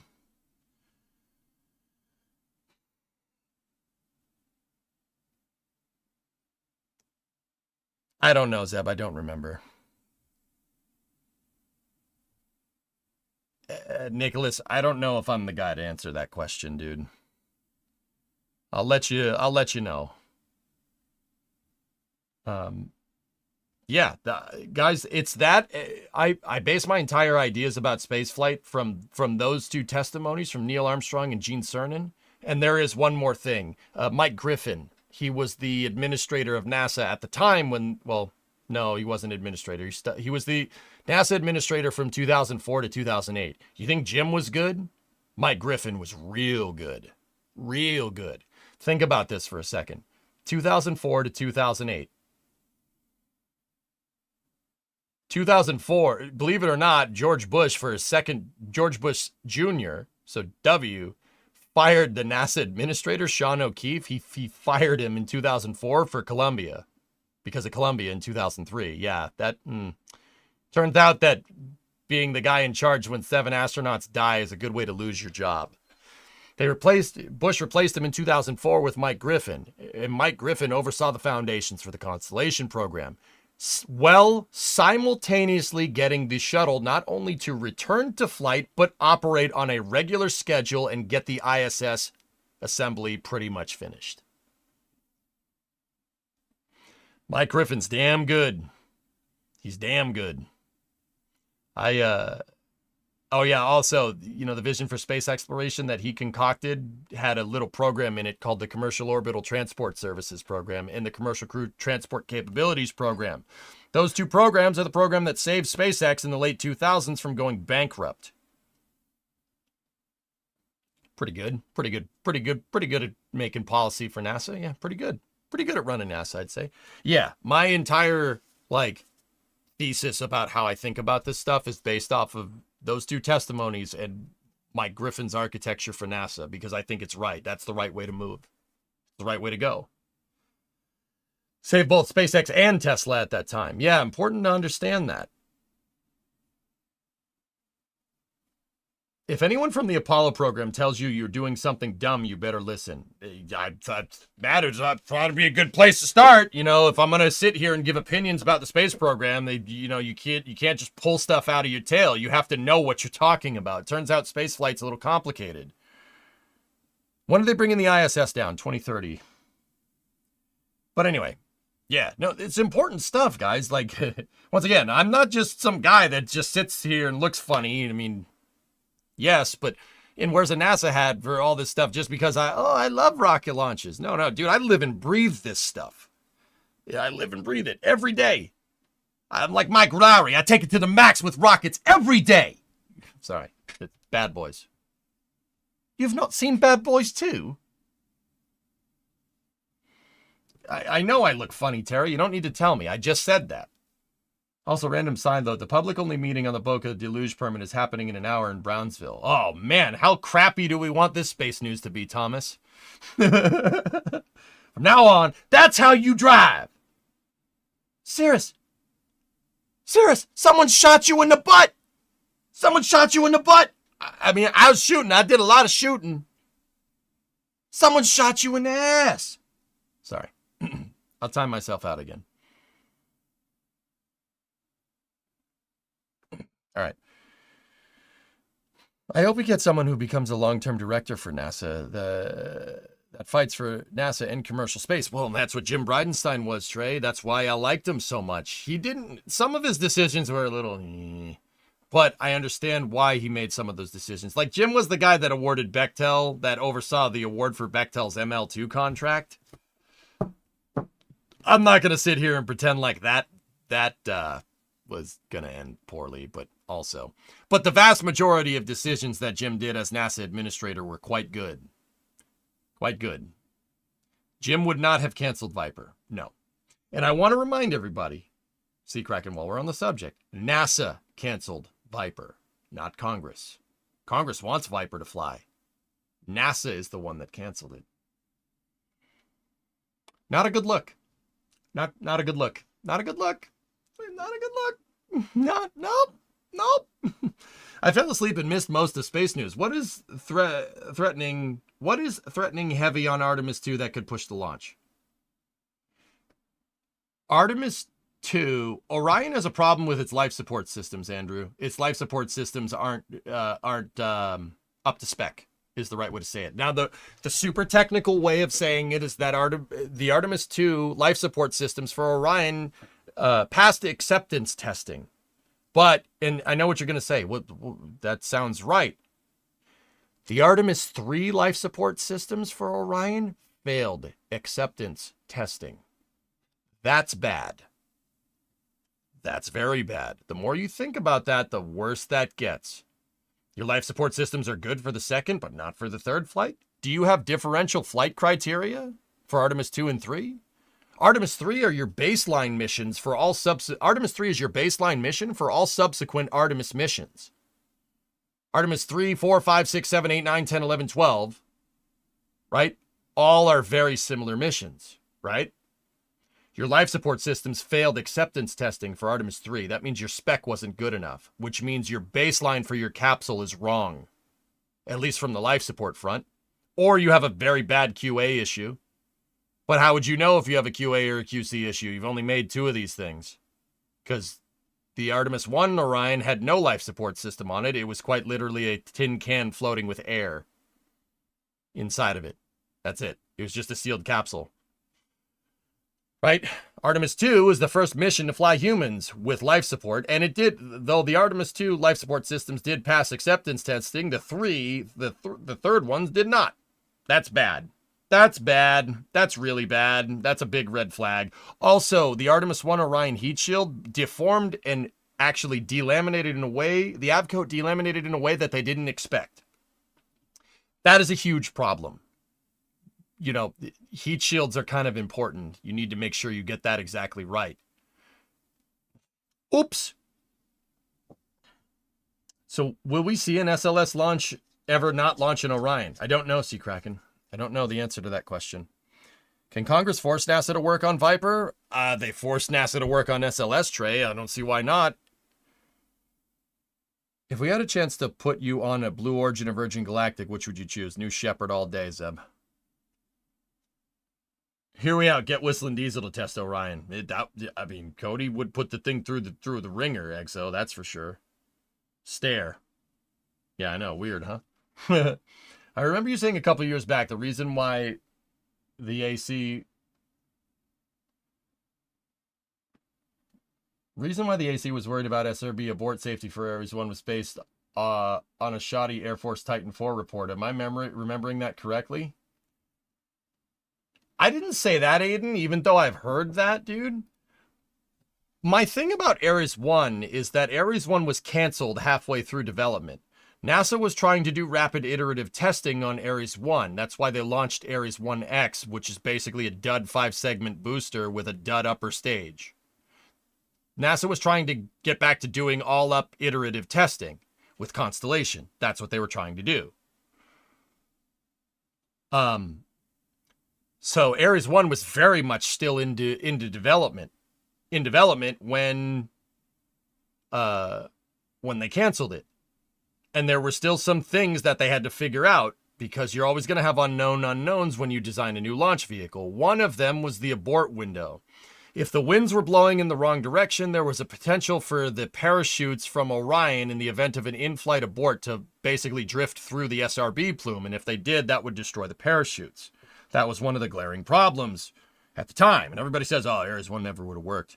Never would have worked, the abort window. Okay, all right, fine. Don't launch when it's windy. Most rockets do that anyway. The other one was the vibration problems. Turns out that the space shuttle with its 2 SRBs at the same time being connected on a gigantic structural crossmember through the external tank actually basically forms a gigantic tuning fork.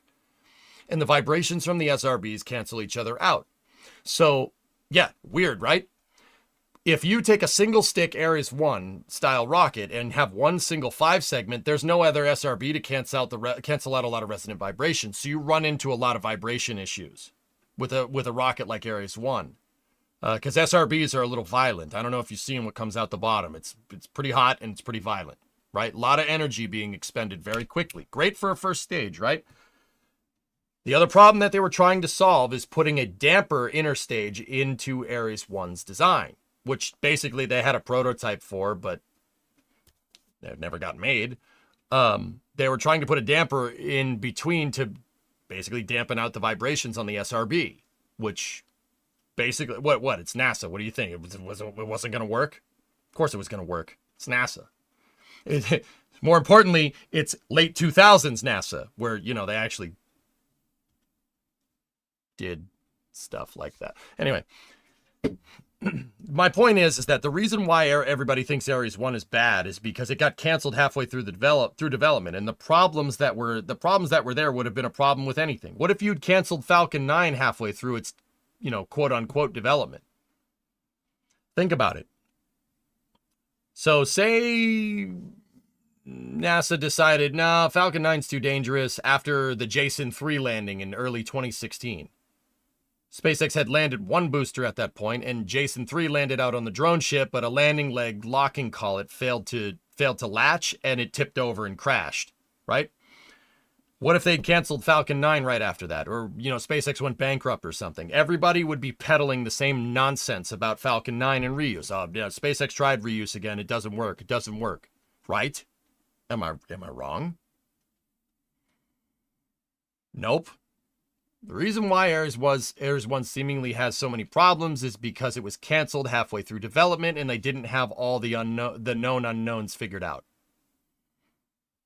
That's why. Ares 1's a good design. I'm sorry, it is. You want a low-cost launch vehicle? If you scale Ares 1, you actually have a pretty damn good Falcon 9 competitor. Not that it needs to, but it could. 25-ton payload capacity, reusable first stage, just saying. Refurbishable, I get it. But if you have enough casings, that cost can go down. For the same exact reasons that Falcon 9 reuses its fairings. Fairings aren't particularly expensive. But reusing the fairings means that you don't have a production bottleneck. Same is the case with SRB casings. SRB casings aren't expensive. You could just make more. Or you could go fish those out with some after you have some parachutes, you could go fish them out and bring them back so you have more casings so you can build more SRBs all at once. Same idea. It's a production bottleneck, not a manufacturing bottleneck, not a production bottleneck. Does that make sense? You could make a pretty cost-effective launch vehicle using SRBs like Ares 1. You know how I know?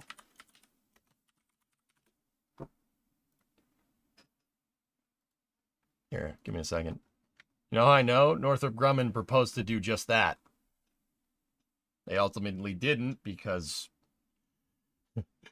Northrop Grumman proposed to do just that and didn't win any Air Force contracts for their Omega rocket right there. And then they promptly said, we're going to stop development on Omega. We'll just keep using Antares. The rocket that they have with a Ukrainian core stage and Russian engines.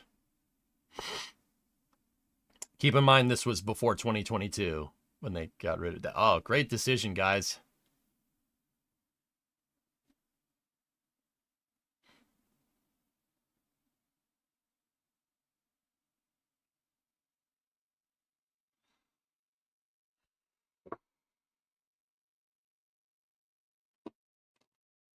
That's why you guys haven't noticed the past two Cygnus launches have launched on Falcon.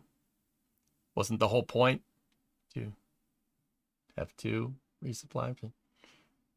No, they're now retooling Antares to make a new version of it that uses Firefly engines in the first stage instead of Russian engines, which is still pretty cool. But also, the Air Force paid you $500 million to develop this thing. If you'd followed through with that, I bet you it probably would have been cheaper. Just saying. Probably would have been a little cheaper. But hey, whatever. Antares. No, Snake, don't worry. I know that space news has been pretty bad lately. Like, this is all really bad news. The Starlink news is pretty dope, though. That's pretty good, right? What else do we got? NASA's weighing options for continuous presence in low Earth orbit after the IF.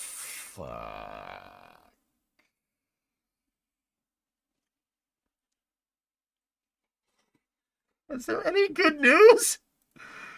What's this one? Sierra Space. We've won a flight award for our trash compactor and processing system.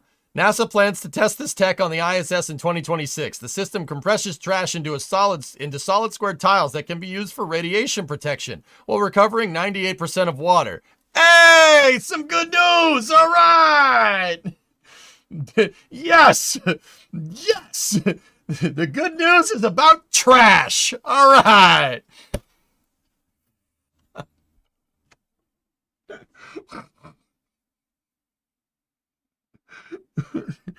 The night is darkest before the break of dawn. Yeah, I hope so, man. I hope so, dude. I hope you're right, Snake. Please. Please. Good news, everyone. I've developed a trash compactor for space. Oh, Professor, that's such a good idea. Here, let me try to eat some of the cubes. No, you're not supposed to eat the cubes, you nincompoop. You can use them for radiation protection.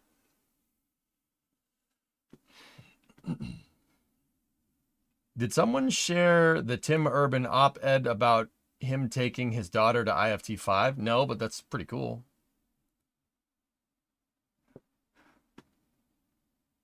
Shut down all the garbage smashers on the detention level. Shut them all down. Hurry. Here's something to cheer you up. That's been linked. It's been linked already. Yeah.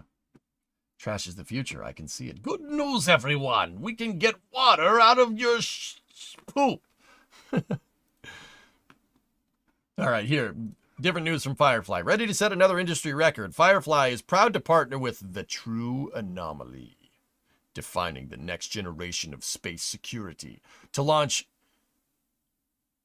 United States Space Force's Space Systems Command Victus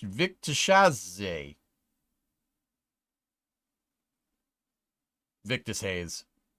That was a joke. Please, for the love of God, it's Victus Hayes. I get it. I know. But also, Victus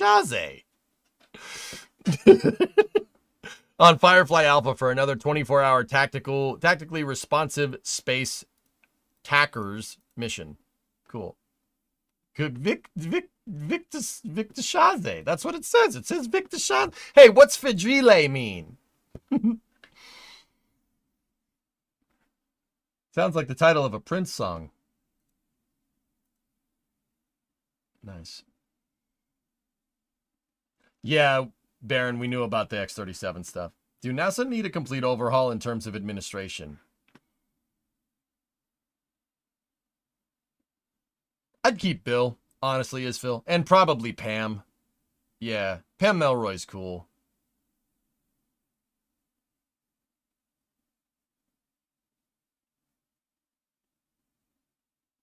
Other than that, yeah. Yeah. Watched this the other day. Sounds like what SpaceX wants to do. What's that, Roadrunners? Oh, direct. Yeah. Direct was a good idea, dude. Here. Roadrunners, I'm gonna give you regular, dude. You can post links. Don't abuse the privilege, man. I know you won't, but I say it just because now it's on the public record, you know. Did you see this? The student team Gruyere has hit 100 meters with their hopper. Ooh.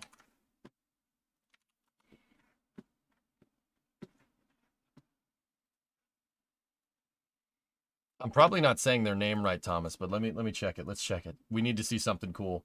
Headphone users, this is probably going to be loud. Headphone users, you have 10 seconds to comply. What's the difference between SLS and direct? I can break it down in a second here. Also, that is cheese that's zip tied to the leg. Okay.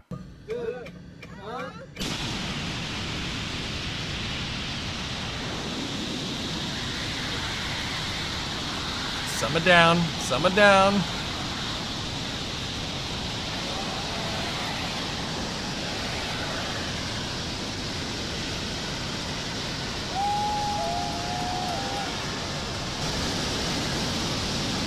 Got a little bit of a roll right there.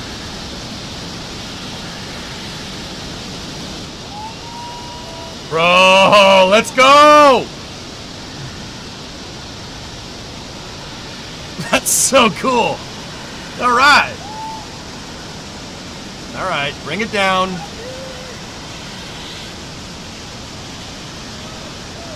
That's awesome, Trey. There you go. All right, bring it on home. Bring it on home.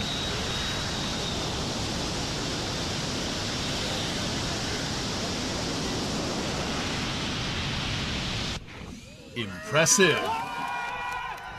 Impressive. Most impressive. That's not easy to do, man. That's really hard to get that right.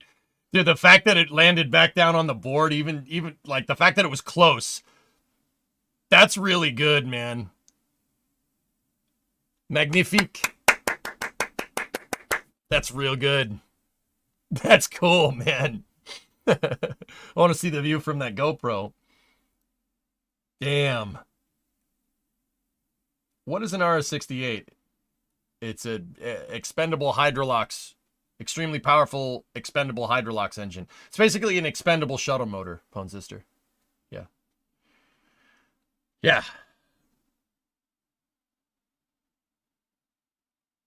101 watching, but you only have 3 likes. Hit the like button or whatever. Please leave a like and a comment on this video because it really helps me in the algorithm. Wait, no, that's somebody else.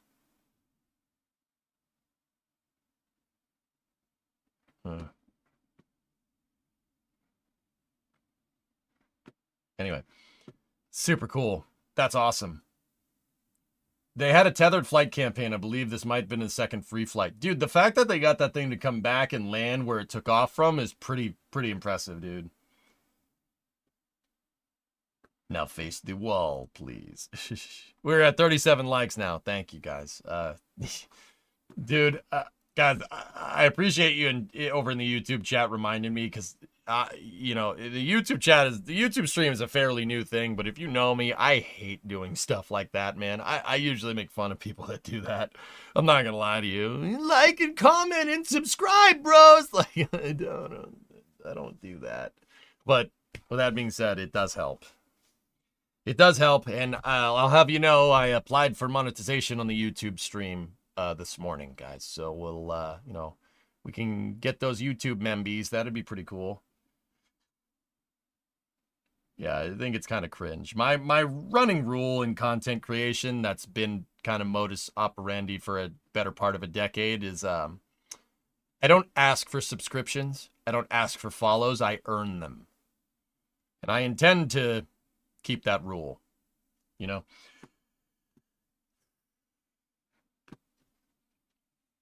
But anyway, thank you very much for hitting that like, dudes. I do appreciate it. It does help me out. If you could do me a solid and just remember to do it, that'd be awesome. Because so 2 things. A, I'm probably going to forget. And B, you're probably going to need to remind me to remind everybody else. Anyway, I appreciate all the support over there, guys. We'll get it. And dude, I'm not going to sit, dude. Okay, I was talking with Drummer about this a little bit earlier. Like, if the YouTube stream takes off, that gives your boy a lot more disposable income. And also introduces us to a much bigger demographic.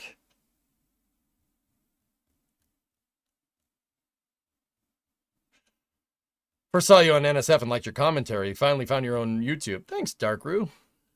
I appreciate it. Yeah. NSF has been instrumental in growing the YouTube stream.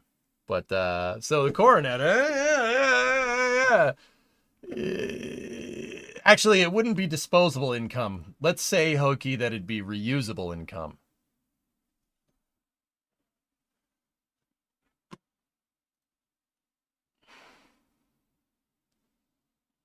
Just saying. I know people. Tax write-off? Oh, you read my mind, dude. You know what I would really like to do? Okay, little bit off the rails time. Tangent time.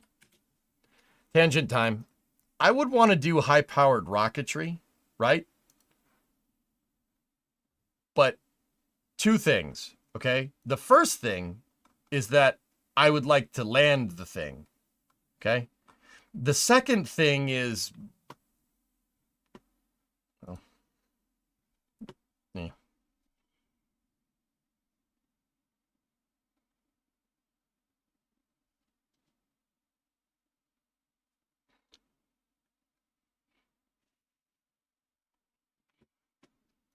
I mean,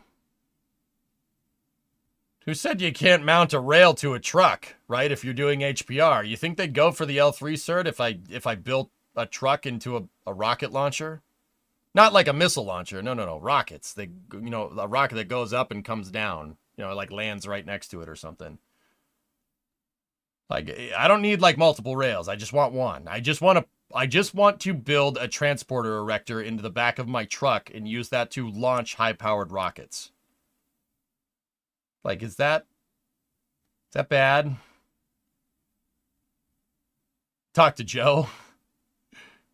Yeah. Yeah, like, I don't know. I mean, it doesn't even need to be on the truck. I just want to build a transporter erector. I think that would be cool. I mean, I'd talk to the, if you're going for an L1, L2, L3, you're already, like, good. Like, wait, you aren't planning on restoring a Dacia 300? No, Scallywag. Fiat Panda. Fiat Panda. That is almost certainly not legal. Yeah, I know. All right, fine. It's going to have to be on a trailer, Blue, but that's fine. It's fine. Good luck getting it past the FAA. Are you guys not familiar with what an L1, L2, L3 cert is? Seems like a lot of you guys don't know what that is. What those are. Let me see. Ray, you try to watch every stream and like every time. Everyone here is awesome. Thanks, man. Like, yeah. Trailer towed by a truck. Yeah, thousands. That'd be pretty cool. Please do explain. Well, those are your high-powered rocketry certifications. You can build bigger and bigger rockets, but that's like you get L1, L2, and L3 certifications for going through the proper channels. So if you're going to get your L1 cert, you'd be launching on a controlled range where something like that would be okay to, do. Is that a Splitsy raid for 258 people? Arranged like far. Yeah, exactly. So that's a Splitsy raid. I don't think I know Splitsy. Do I know you? So, okay. All right. I'm simulcasting on YouTube. So let me explain this. YouTube, another streamer just raided the stream. And so if you guys hear me yell raid, like somebody brought all their viewers over to me. Either way. Splitsy, thank you very, very, very, very much. Premier Aussie Twitch streamer. All right. Right. That's great, mate. I came across you via the KSA thing thanks to Rocket. All right. Might have seen my name there. That's where I recognize you from. All right. That's awesome, Splitsy. Yeah. Okay. I was like, God, dude, I know that name. I know it. I don't remember. But anyway. Yeah, the KSA thing. Oh, yeah, that thing. Yeah, that's a pretty good thing. That's a pretty good thing. Can I have $1 billion? I want to build an ML. No. They do have a raid mechanic over on YouTube, but I'm not sure it's the same. Yeah. It's like, they call it redirecting or something. But anyway, Splitsy, thank you very much for the raid. Yeah, we're talking about rockets and we were talking about high-powered rocketry for a second, but we can get back to space news here in a second. Guys, Splitsy's good people. I don't know Splitsy too well, but I know. Go give Splits a follow. You won't be disappointed. Trust me. We have that KSA connection. No, I can't say what that means. Maybe some other time. For North American, that accent wasn't too bad. All right. I'll take that, mate. That's pretty good. I'll take that.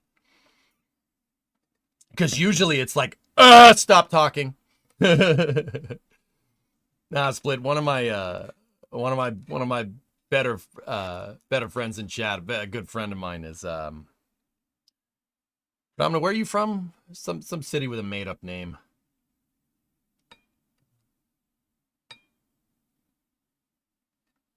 It's not Kerbal Space Academy. From Newcastle, mate. All right, that's pretty. That's not so much a made-up name. It's not as bad.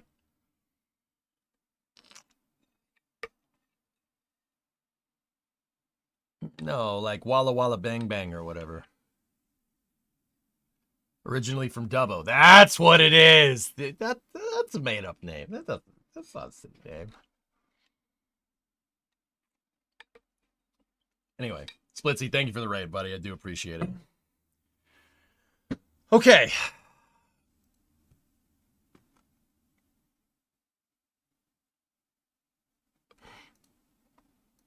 All right, let's see what this weighing option human presence and Leo thing is. You and Splitsy playing space engineers or stationeers together would be epic. Right on. Dubbo, wasn't there an elephant called that? Yeah, I think so. Yeah, I think so. You're welcome. Have a good one. Thanks, mate. Appreciate it, dude.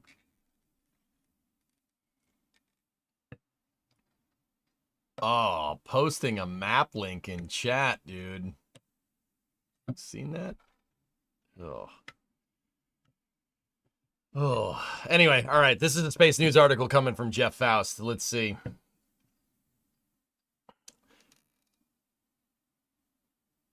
This is coming out of the IAC, so it's in Milan, so Italy. So NASA is rethinking its desire for a continuous human presence in low Earth orbit during the transition from the International Space Station to commercial platforms to include options where, at least temporarily, the agency may not always have astronauts in orbit. Didn't see that one coming. Oh boy. Would you like me to explain? I would love to hear this.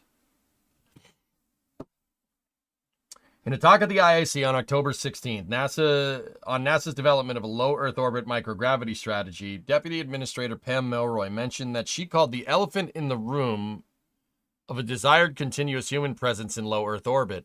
NASA has had astronauts on the ISS continuously since 2000. Continuous human presence. What does that mean? She said in a discussion of feedback NASA received to a draft of a strategy that published in August. It is a continuous heartbeat, or is it a continuous heartbeat or a continuous capability? Well, we originally hoped that this would just emerge from this process. We're still having conversations about that.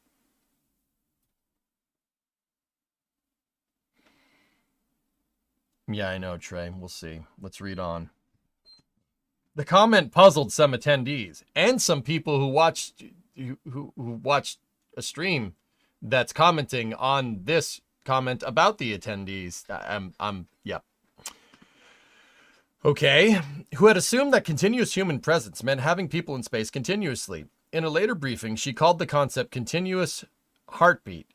There are reasons to have people in orbit continuously to conduct research, she said, and concerns science would be lost if there was a gap in human presence.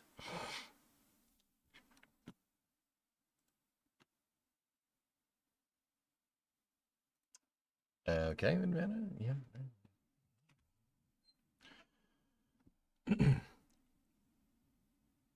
In addition, there's a national posture element to it to not have humans on orbit after what would be nearly 30 years of continuous presence, she said, referencing the planned retirement of the ISS in 2030. An alternative approach, continuous capability, would mean retaining the ability to have humans in orbit even without maintaining a continuous presence. That could be an option if initial commercial space stations have limited resources. Okay. I'm genuinely curious how much you guys pay attention. Who was here probably about 2 to 3 weeks ago when I said how Axiom Space getting the spacesuit contract is causing big problems and is forcing NASA to potentially face a stopgap in capability between the ISS and the Commercial Low Earth Orbit Destinations Program? You guys remember? Who was there for that? You remember that? Yeah. Yeah, you remember? Yeah, you remember that? Yeah. Yeah. Well, if you weren't there, that's basically what I said. And also, this is the second in charge at NASA saying this 3 weeks later. Look, man, I'm going to take the W. I take a lot of L's. I'm taking this W, okay? Yeah. It turns out that NASA had a company, or has a company called Axiom Space that they were contracting to build onto the ISS, right, as a practice space station, and then detaching the ISS when it needs to be disposed of, so Axiom has their own free-floating space station. They also gave the contract for the Artemis 3 and lunar extravehicular activity spacesuit to them at the same time, and basically that put them in a financial position, awarding them that contract to choose to do one or the other. Guess which one they chose? I give it 3 guesses.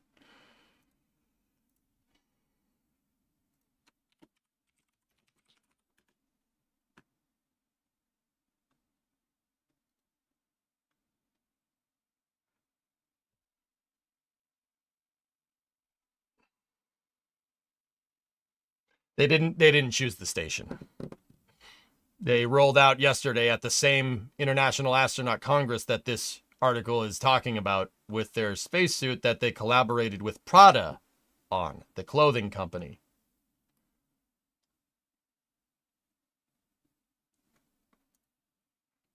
Okay.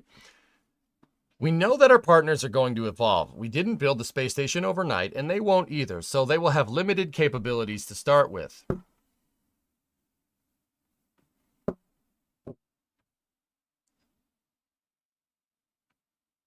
That could support concepts where commercial space stations were crew-tended initially, but could later expand to having crews on board continuously as the stations and their business cases evolve. Copium detected. Do we need a continuous heartbeat to achieve our objectives, or could we live with something like a crew-tended capability and maybe evolve to a continuous heartbeat? Said Robin Gatens, ISS director at NASA headquarters.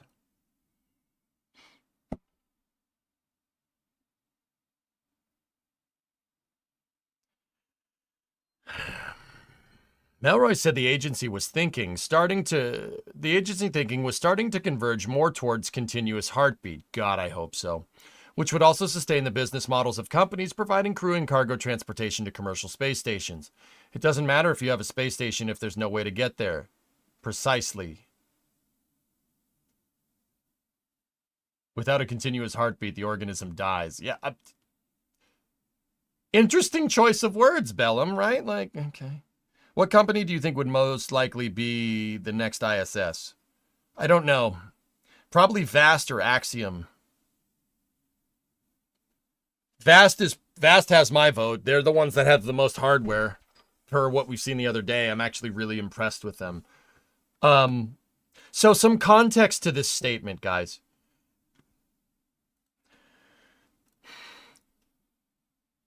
NASA invented the Commercial Crew Program to give the seed money to build spacecraft, to have the commercial sector build spacecraft to move people to the ISS. NASA is buying a service. They don't operate the spacecraft, but they do operate the space station, right?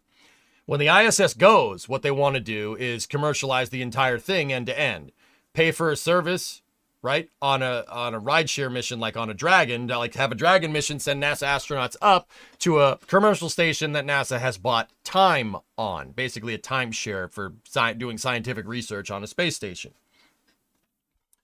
What NASA is proposing here is the potential, or like they're weighing the options of the potential of not having a space station to go to between the time when the ISS deorbits and when these commercial partners come online. That's called a stopgap. Okay? You have a period of time where there is no destination. Now, considering that one of these spacecraft, it basically has no other mission, Starliner, has no other mission than go to the ISS, getting rid of the ISS and not having something, to directly replace it would make this spacecraft that's only designed to go to the ISS, Starliner, probably, useless. The whole point of the Commercial Crew Program was to establish a low Earth orbit economy. That doesn't work without destinations for your low Earth orbit, for your spacecraft to be able to get to. That doesn't work. It doesn't work if they have no destination. Nobody's going to just take a joyride to low Earth orbit. Not everybody's Jared Isaacman. And I should have chose my words better. Rook that was not a joyride. They actually did a lot of scientific research and helped evaluate SpaceX's new EVA suit. That was not a joyride. Discovery, go at throttle up. Other things were, but that's another story, right? Hey, Jamio's 85-month resub. Yeah, just a gap. So, yeah, not a stopgap. Sorry, I misspoke. Anyway, so we reached 100 likes. Oh, thank you. So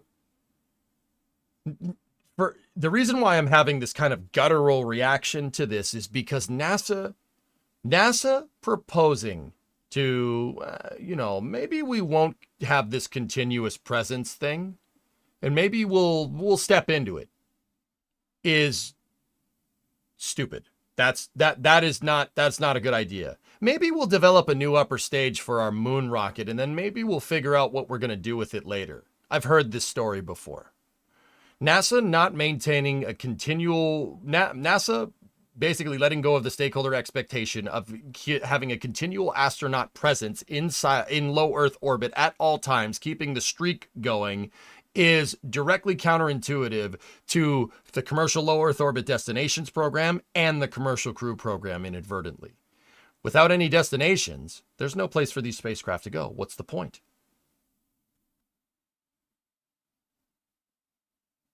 Now, once again, personally, I think that NASA relying on commercial low Earth orbit destinations would be good for the low Earth orbit economy, but I also think that NASA should have their own, albeit smaller, space station that's for scientific research all the time, and they should just send astronauts to multiple research installations. If it was up to me, I'd have a space station that's designed for solar research. I'd have one that's designed for Earth observation and climate change. I would have another one, another space station that's designed for astronaut training. I would have another one that's designed for, living and working in space, which is kind of, what the astronaut training is, right? You could spread it out. You could spread out contracts for all these stations to do different things. I think NASA should retain an in-house station for training. It should just be in like a Skylab or something, right? But also have these low Earth orbit destinations to supplement this, so they could have, fly astronauts on these stations, et cetera, et cetera. So just different starships, if we get to that point, Fabricator. Yeah. But basically deciding to get rid of this streak, we all know how this is going to end. I can predict the future here in this regard. Well, not predict the future. Oh, I can predict the future. I'm a genius. Sometimes my genius amazes me. Who talks like that, right?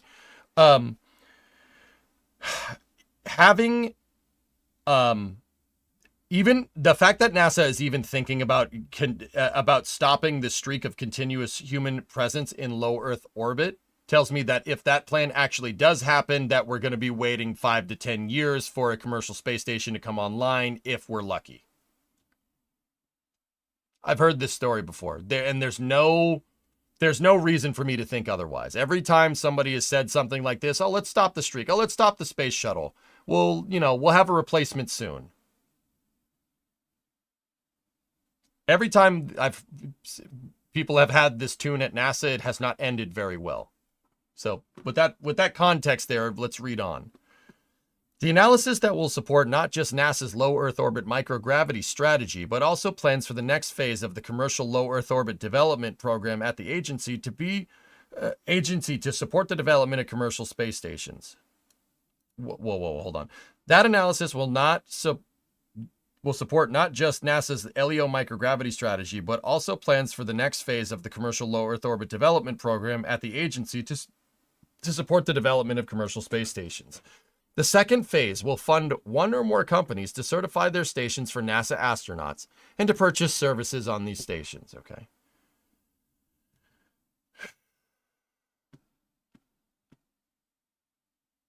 Would it not be completely trivial to build an ISS replacement? One Starship launch module could equate the ISS in volume with multiple... All right, Bill, I'll answer that. All right, here, hold up. Now, I know I see it in YouTube and I see it in over here. All right, so listen. Bill, you asked, since Starship is going to fly dozens and dozens of times per year before 2030, would it not be completely trivial to build an ISS replacement? Just one Starship launch module could equal the ISS in volume and with multiple, you could easily reach stuff on par or larger than the dual keel Freedom designs. I don't get why all these commercial space station concepts I've seen are either small or scheduled to grow into the mid to late 2030s.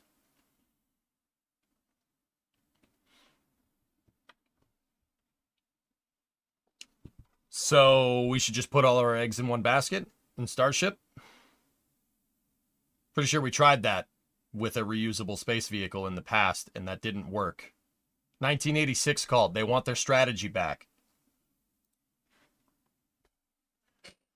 No, we remember commercial crew. And guys, people say, well, there's another article about Starliner here that we're going to talk about. So we're just going through all the crap today. No, people ask me, is Starliner going to get canceled? No, it's not going to get canceled. It's vital to NASA's long-term goals to have two redundant dissimilar architecture carriers to get into space. And it's going to be vital for NASA to have two different space station destinations to get to, right?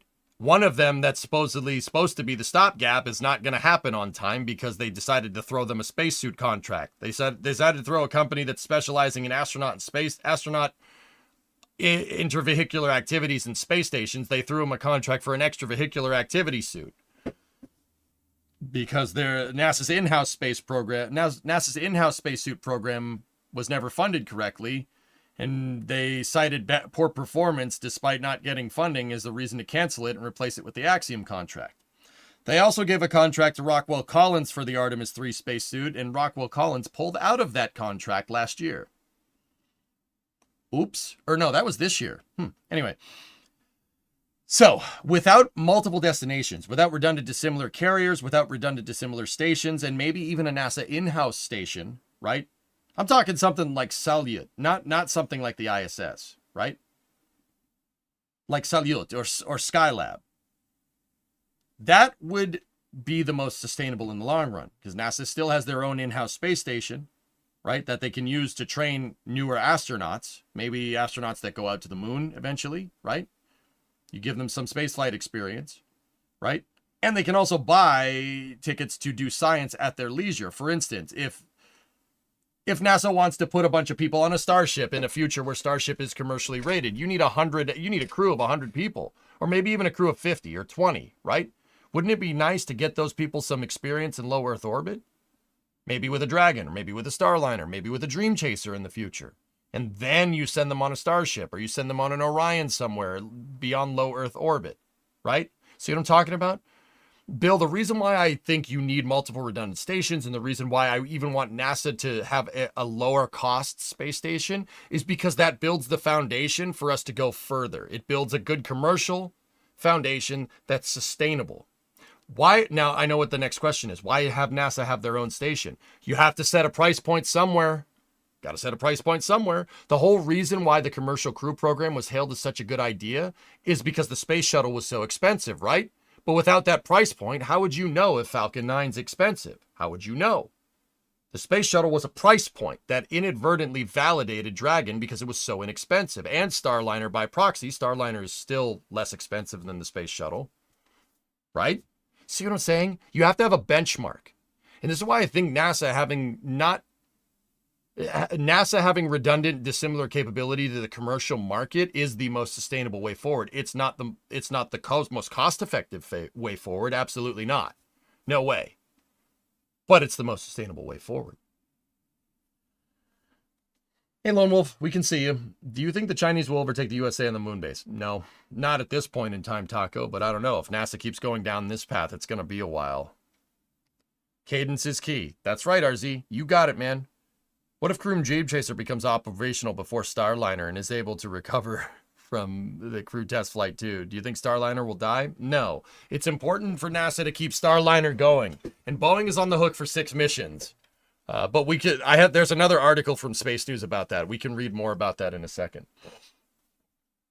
Government bloat isn't really a good benchmark for costs, though. Yeah, exactly, Scream, but you wouldn't know it's bloat if you didn't have commercial space stations to compare it to. You got to understand, this keeps the market on an even keel for low Earth orbit operations. Like I said, it's not the cheapest way to do things, but it's a way that'll work.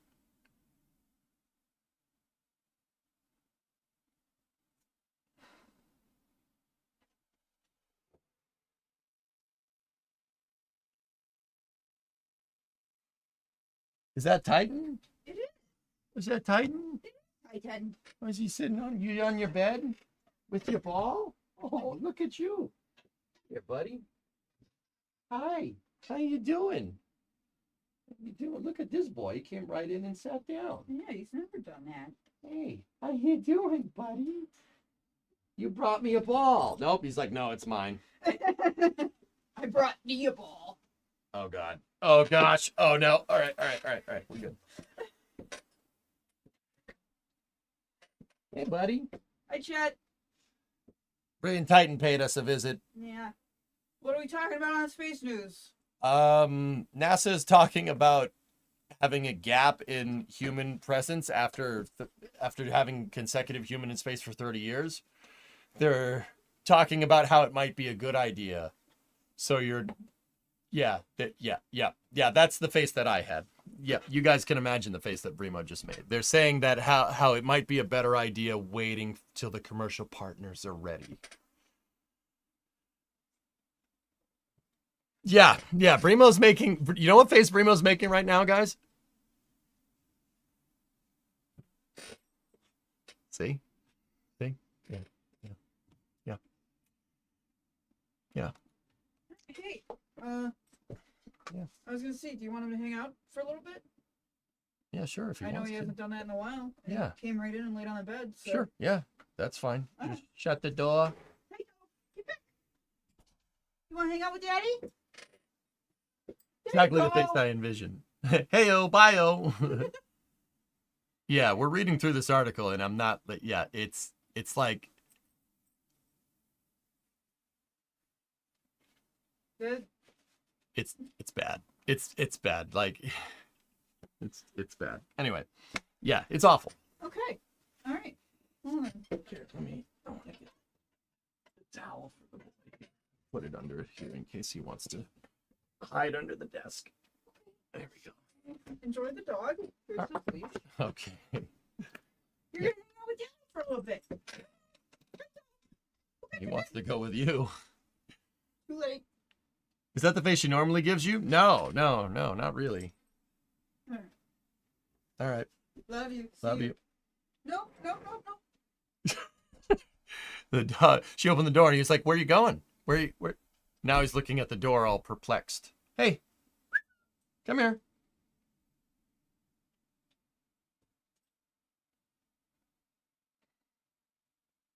I got your ball. Come here.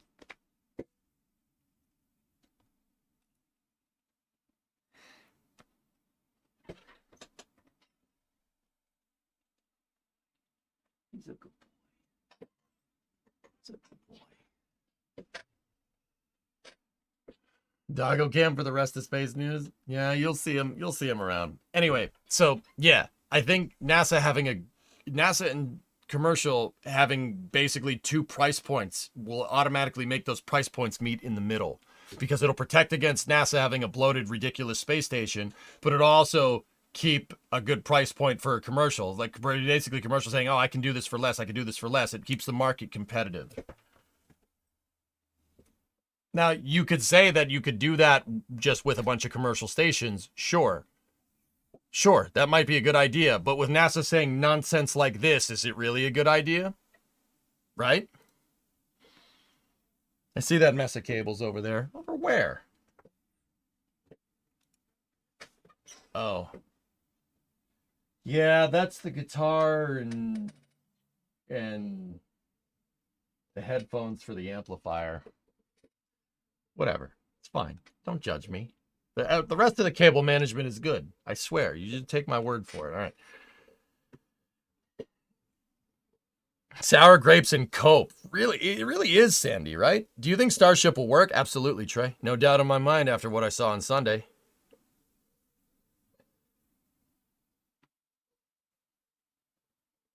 This may actually tank the commercial programs without the framework that NASA provides. Yeah, I know, Brand. That's what I'm trying to tell everybody. This is anyway. The agency still desires a phased transition from the ISS to commercial space stations, where there is an overlap between the development of the first commercial space station and the retirement of and deorbiting of the ISS. This gets to the continuous heartbeat discussion. Melroy said at the briefing, when asked if there was flexibility in the retirement date of the ISS, she noted that the U.S. deorbit vehicle, the spacecraft that will conduct the final maneuvers to re-enter the station, has a timer clock that limits its on-orbit lifetime to 1.5 years. There's no way we should launch something that has a ticking clock until you have another capability that you're sure of. As soon as we have the minimum capability we need, we will deorbit the ISS. That minimum capability, she said, was the USDV and at least one commercial space station. Those two conditions need to be met. Oh, thank God. All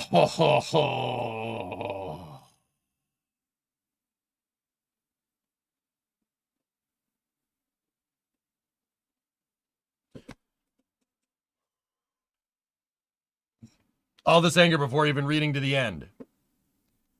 Shmamaron, no, it's justified. They shouldn't even be thinking about this. You shouldn't even be thinking about this. We should not be in this position.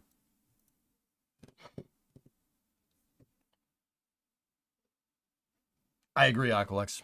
Anyway, finalizing the strategy.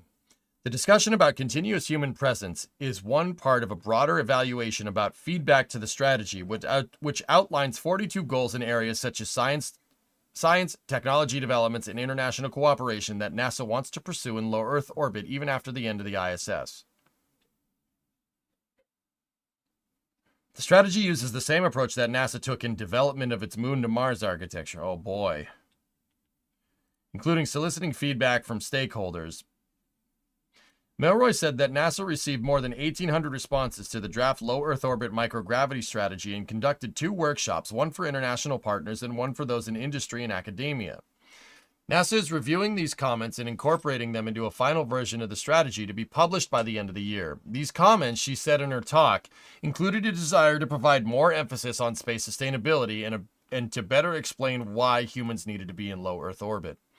Everyone wants to see themselves front and center in these goals and objectives, Gayton said at the briefing, with feedback from some international partners and scientists who said the goals didn't emphasize their areas or interests enough. Others noted a desire to better explain what NASA meant about its goal for sustainable destinations. In low Earth orbit included a draft report such as the cadence of missions or their costs. People really appreciated us doing this, she said, of the feedback on the strategy. The feedback that we've gotten has been very constructive. I don't know, Lord Gugu. I don't think they know either.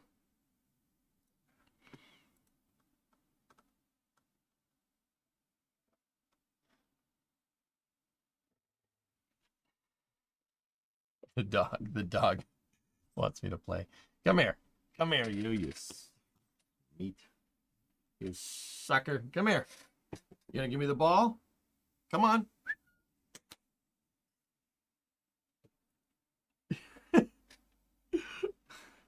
He's looking at me like, no, it's mine. Oh. Now you move. All right, I see how it is. Hey, Audrey, how you doing?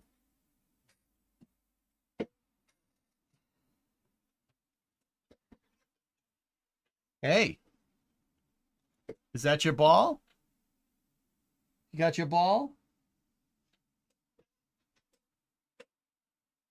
Come on.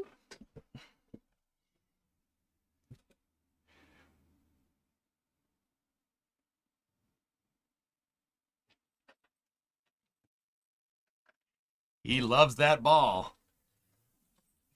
Do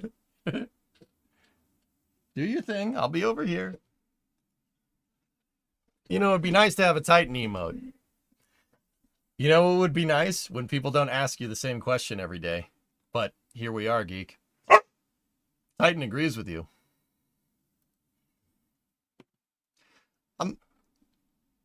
Dude, I'll be honest with you. Not about the Titan emote. I'll be honest with you about that ISS article. The fact that NASA is even considering that alternative approach, if I had to guess, they're saying that as a way to say, look, this is what's going to happen if we don't do this right now. I think that's why Pam was saying that, to kind of some context after we read the whole article. I'm pretty sure they're saying, well, we want to have a continuous approach, but if we don't get the money that we need, we're not going to have a continuous approach, you know. But that's what we want, right? Like, I'm pretty sure that's just a little bit of languageese there. You know what I mean? But that's good. That tells me that that's, you know, at least Pam still has a good head on her shoulders. She's cool. If you guys don't know, that was Deputy Administrator Pam Melroy. She's number 2 at NASA behind Bill. She's flew the space shuttle. And when I say flew the space shuttle, I mean like flew the space shuttle. And commanded shuttle missions on top of that too. Titan agrees. Oh boy. So, yeah. Pam knows what's up. She flew a bunch of shuttle missions. Give Blue something to do. The Escapade mission. All right.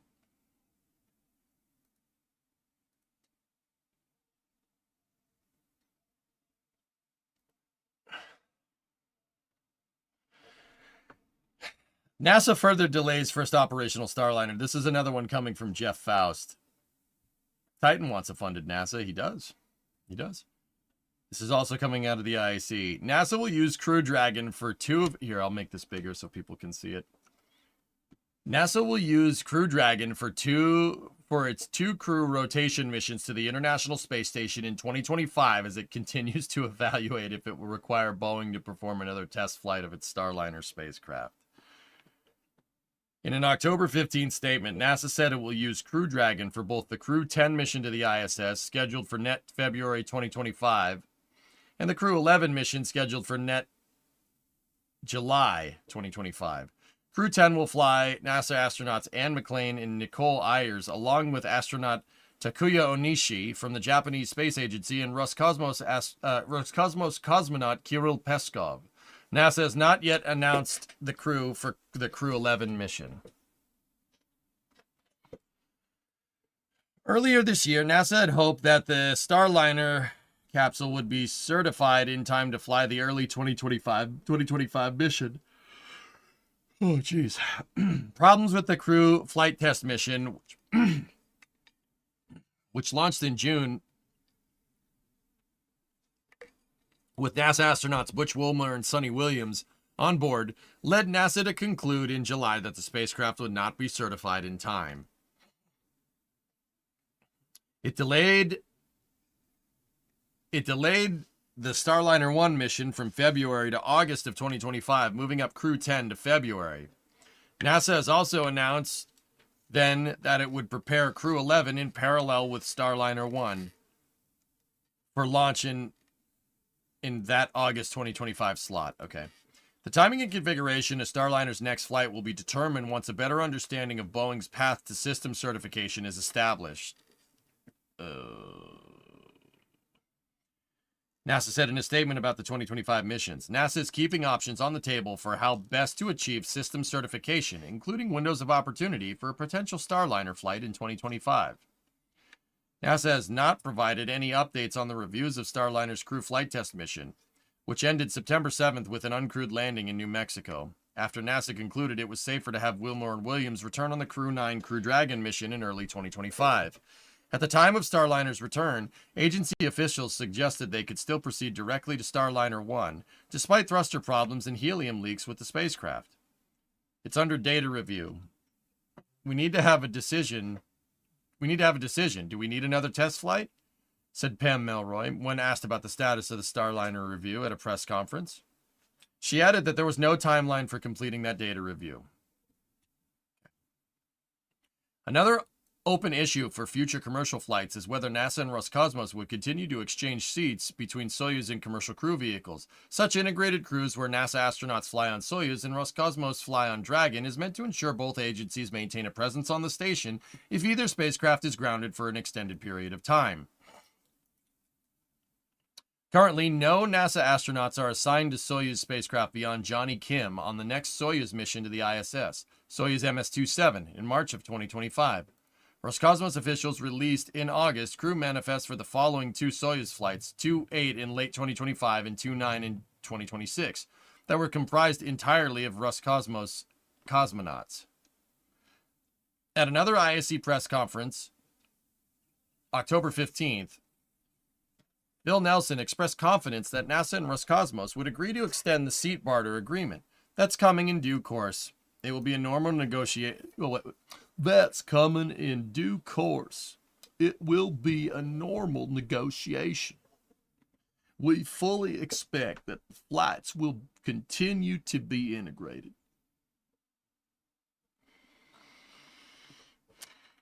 So this article basically says that they still got to figure out basically what to do. So what do you do, right? Like, what do you do? So for some context, the crew flight test has the CFT flight had problems with the thruster blocks.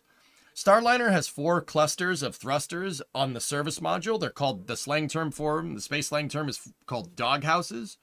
Each doghouse holds, I don't know, like 13 thrusters or something. It's a lot. The problem that they ran into is that during station operations, when they were getting the capsule near the space station, the temperatures inside one of these thruster blocks got too hot and started damaging thrusters. To the point where the thrusters basically became inoperable due to thrust degradation because they got too hot. Hear me out, strap Orion to New Glenn. There you go. Hello, Astronaut Administrator Senator NASA Director Bill Nelson. Oh, thank you for calling me by my full job title. The proof is in the pudding. Clusters of Thrusters is your band name. Yeah, baby. Oh man, the Yankee. Nope. All right, I'm not reading the end of that. I don't care. So, you know, Boeing adjusted their algorithms on they adjusted their control mechanisms on Starliner to be able to withstand the temperature. But this really goes back to a problem that Boeing had that they admitted in a press conference after Starliner made it up to the space station. They didn't do the math behind the temperatures. They're behind the temperature increases on their doghouses. They didn't do the math. Well, I should say they didn't do the math right.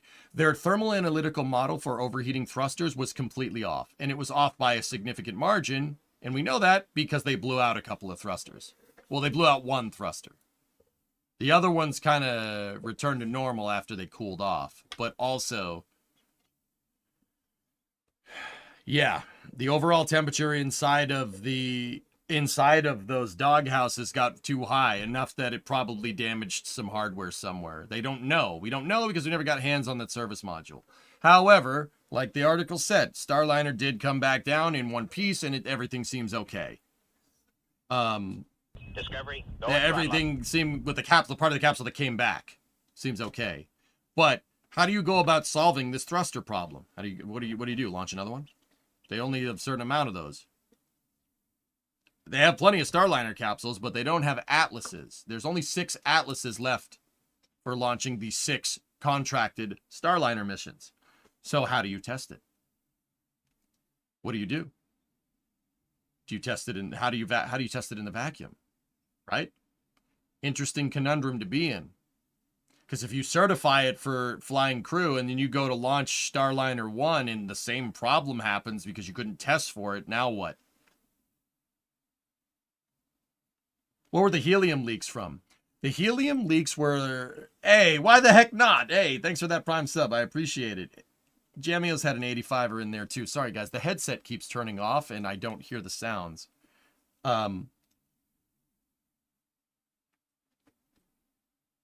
a doghouse on a rideshare mission. Yeah, maybe. So how's the helium leaks were happening in the doghouses? And I don't know this for sure. Take this at face value. I'm pretty sure they started experiencing more helium leaks than anticipated because the thrusters overheated and started melting things. Come here. Get up here. Hey, you're a good boy. Hey, no piranha puppy. Hey, no piranha puppy. My hand isn't a chewy toy, you jerk.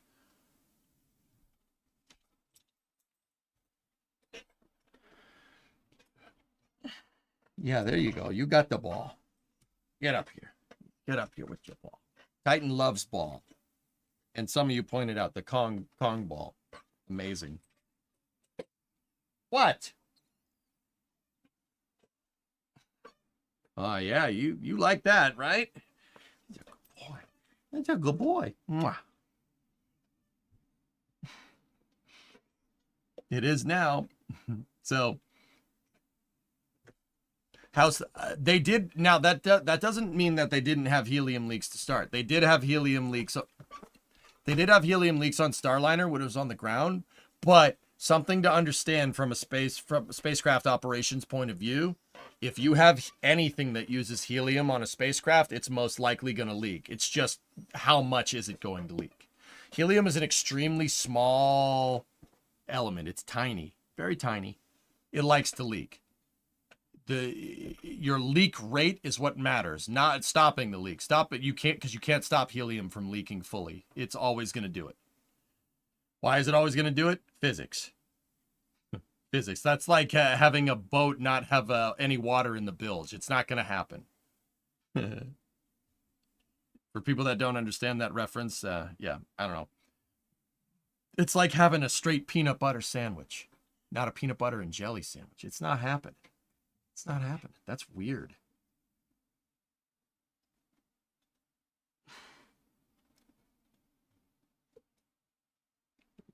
Come on, you little meat. You little meat.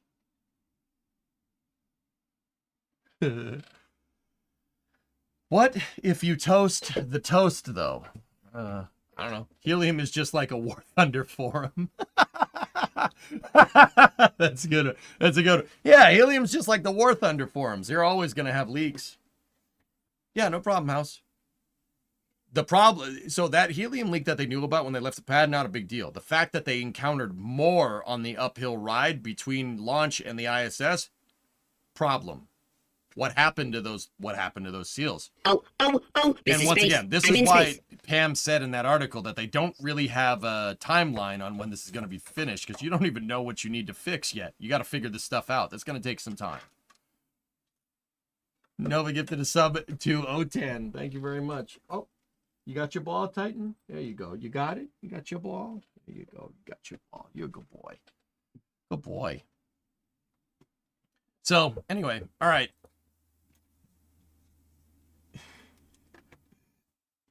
Titan, my other keyboard is not a pillow, okay? Hot space news. What do you got? Hot space news in your area. Oh, yeah. I'll talk about this brief. The U.S. government eases export controls on space technologies. Yeah, basically, the U.S. government is trying to ease ITAR technologies to allied nations. In the past, like, you couldn't go and launch a rocket out of Australia, for instance. And you can't, like, ship rocket engines to Australia to launch or something. Or Japan or whatever. You can't do stuff like that. And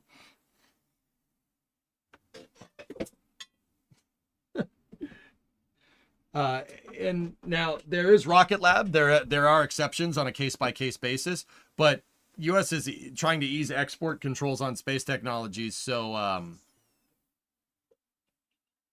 I'll give you an example of what this would be a good case for. SpaceX landing Starship on a suborbital flight off the coast of Australia, and the Australian Navy getting Starship and bringing it to port. That's a good example of this.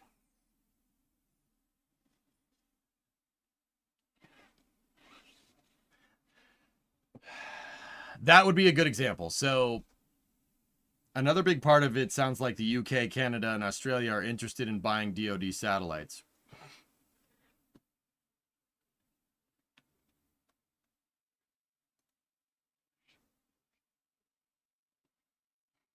Mm-hmm.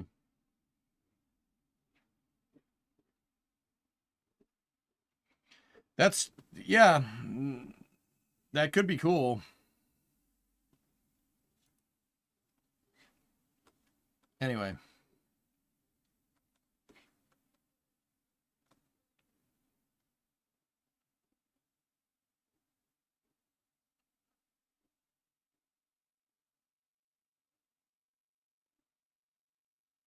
Do we know if Starshield is operational yet? No idea, dude.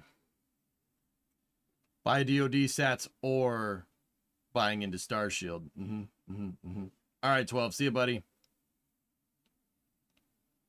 Yeah, that East Coast Aussie having a spaceport you talked about yesterday would be pretty cool. Yeah, that'd be a pretty good spot if Australia wanted to have their own space program. Sure. What's wrong, buddy? What's wrong, Titan? Hey. Hey. He's a good boy. He just wants somebody to play with.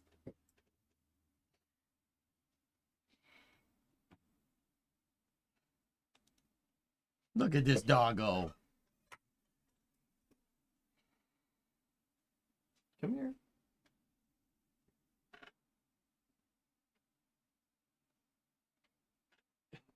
Come on. Give me the ball. Give the ball. Give the ball. Where's the ball?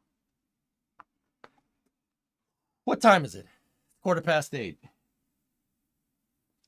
There is like one more thing. It's just a thread on the purpose of the Artemis program. I don't think it's necessarily space news. More just banter. I can come get him if you want. Yeah, Bree. I mean, he's being okay. He's not being bad. No take, only throw. Hey, what are you doing, buddy? You're a good boy. You're a good boy. Because he's like, don't, no, the ball is mine. I'm just petting you, pal, okay? Just giving you some belly rubs. Okay. I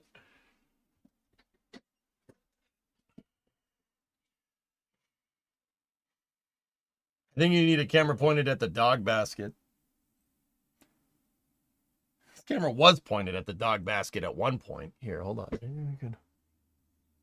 Maybe we could like move it over there a little bit. Okay, good enough. It's now the light for the green screen is washing him out. Hold on, let me turn it down a little bit. There we go. He's a good boy. He's a good boy. I probably should fix these key lights anyway, but... What? You growling at me?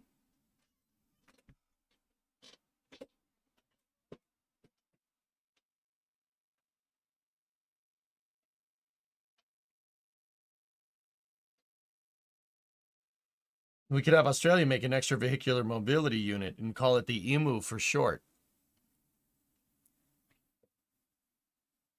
Ah, there you go, Yuri. Right on.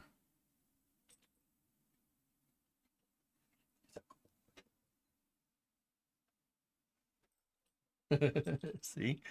He's quick.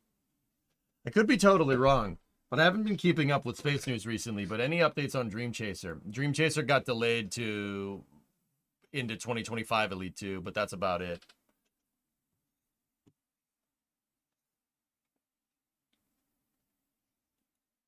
I can't tell what you want me to do.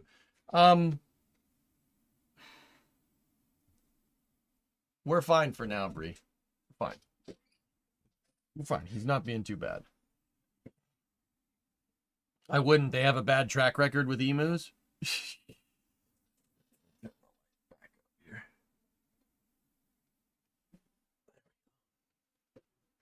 Cool. Anyway, we can look through this last article.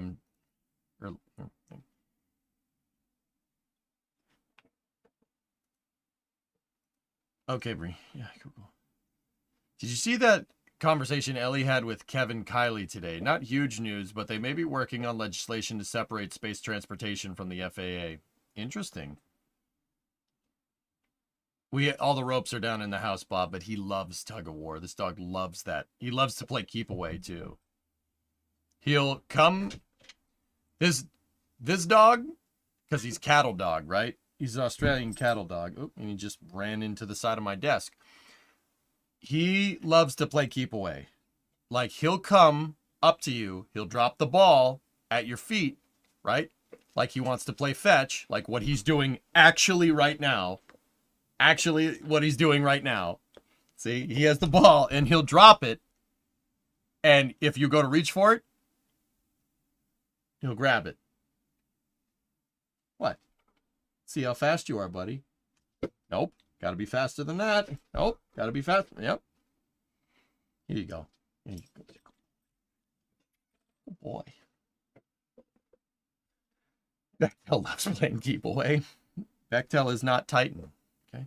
Hey, don't bite my fingers, dude. Don't nip at my fingers. You can nip at ball.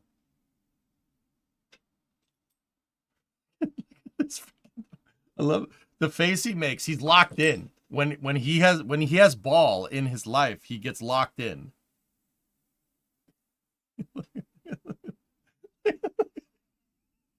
He's locked in. That is textbook locked in. Here you go, buddy. I love you. He's a good boy. It's just, hey,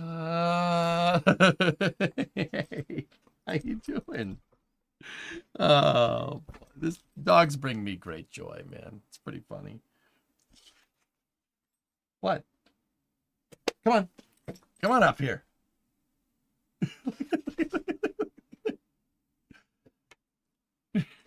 Yeah, good boy. You got it. Good job. Uh-oh. Oh, it fell. Yep, he's going to get it.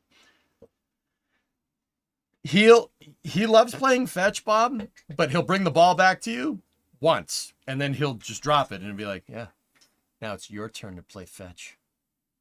Oh, nope, now it's not. Dude, he loves playing keep away. It's really funny, actually. He loves playing fet. It's not fetch, it's just fet, because he'll do it once. NASA gave an update on the commercial low Earth orbit destinations on YouTube. My burst healer used to wait for me to kick his ball like a corner kick in soccer. He wouldn't turn to run until I dropped my arm to move to kick. Yeah, Titan does stuff like that too. The secret is to get 2 of them.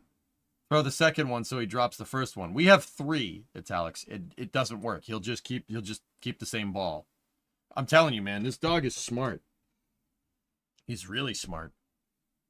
Come here. Get up here. Good boy. Here you go. Look at this boy. Look at this boy. Dude, he only cares about 1. We have 3 of the same freaking ball. Just today, right before I came out to work, I threw 3 of them at him, and he just locked in on 1. He's just like, yeah, I don't need the other ones. And if I tried to swap one out for the other, despite it being the exact same thing, he's like, no, get that away from me. I don't want that. I want this one. He's like, I don't want a large farva. I want a gosh dang liter of cola. I said the cool thing. I saw it. He knows the smell. Yeah, maybe. They all smell the same to me, Aqualex, but their noses are not our noses.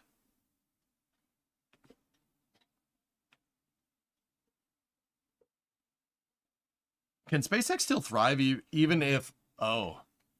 Devaldod, I've been asked this question a lot. I'll answer it, dude. If you really, and keep in mind, this is my opinion. If you really want to, I generally kind of steer clear of these questions. But if you Discovery, go at throttle up. I'll try to answer it. But if it gets too far off the leash, mods, get your swords ready. Hey, Sindri, 19-month resub. So, Deval, your question is, can SpaceX still thrive even if Elon's political life gets too fraught and controversial? I think he'll be fine, Deval. I think he'll be fine. I'm not going to sit there and say that it's doing him any favors. Wherever he's losing favor, he's gaining favor somewhere else, though, right? But no, I don't think so. SpaceX is a huge defense contractor, dude. I think he'll be fine. I think he knows they'll be fine. I mean, Elon's pretty damn calculated, no matter how you might think about the guy. He's pretty calculated. I don't think he would do this unless he knew that, that he'd be all right.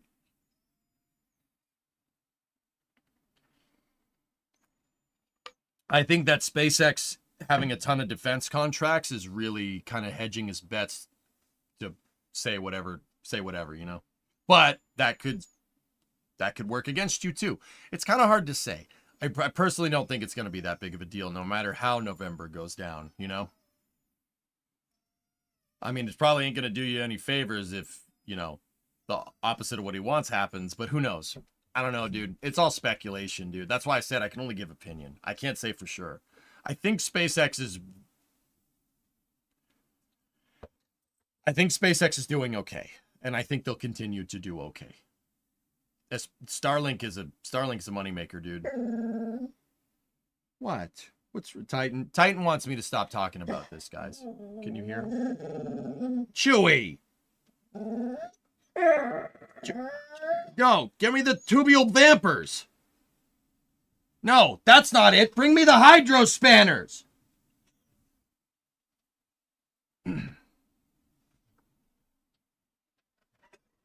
No, I don't think the Empire had dogs in mind when they designed her, Chewie. I don't know. Fly casual.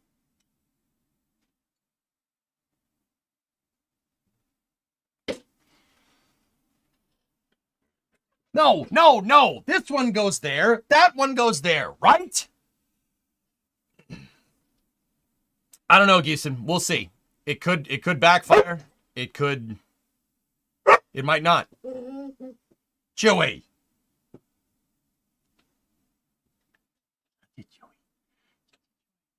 Maybe Titan needs a turbo encabulator.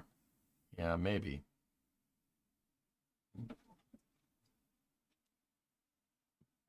I think so, Bob. That's what I mean. The guy's calculated. I don't think he would stick his neck out if he thought it would compromise the mission. To be 100% honest with you. I don't know. It's hard to say, but you know that guy thinks like 30 steps ahead, dude, so who knows? Who knows? Deval, it's a hard question, you know?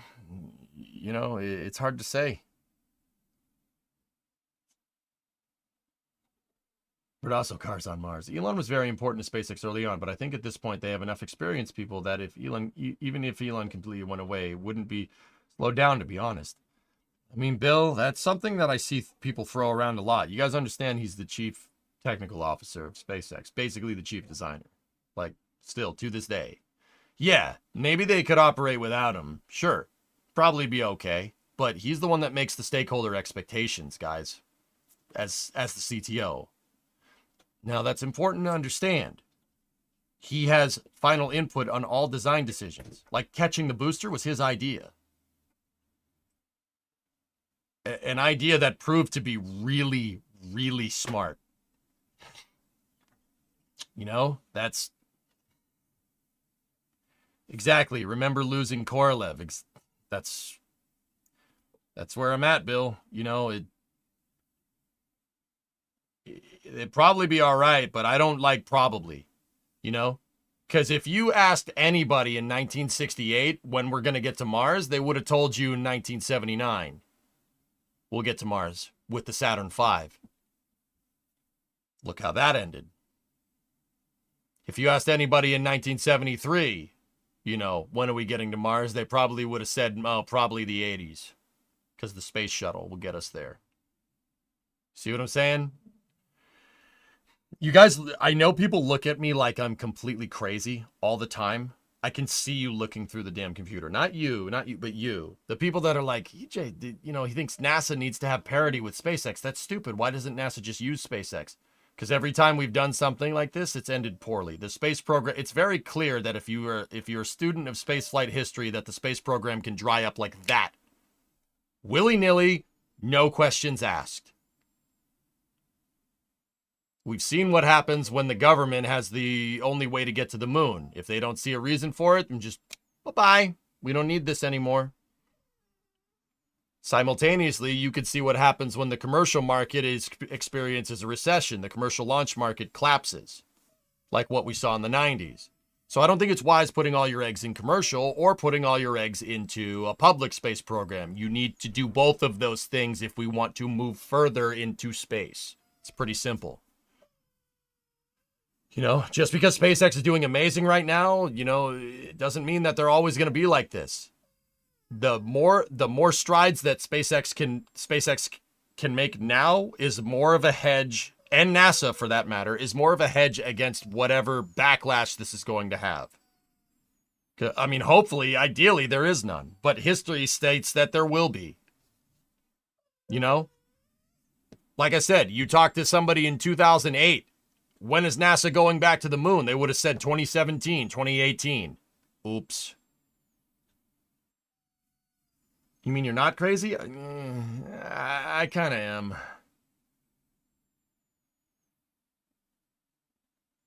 That's why, despite opinions on SLS putting into law, I totally agree with.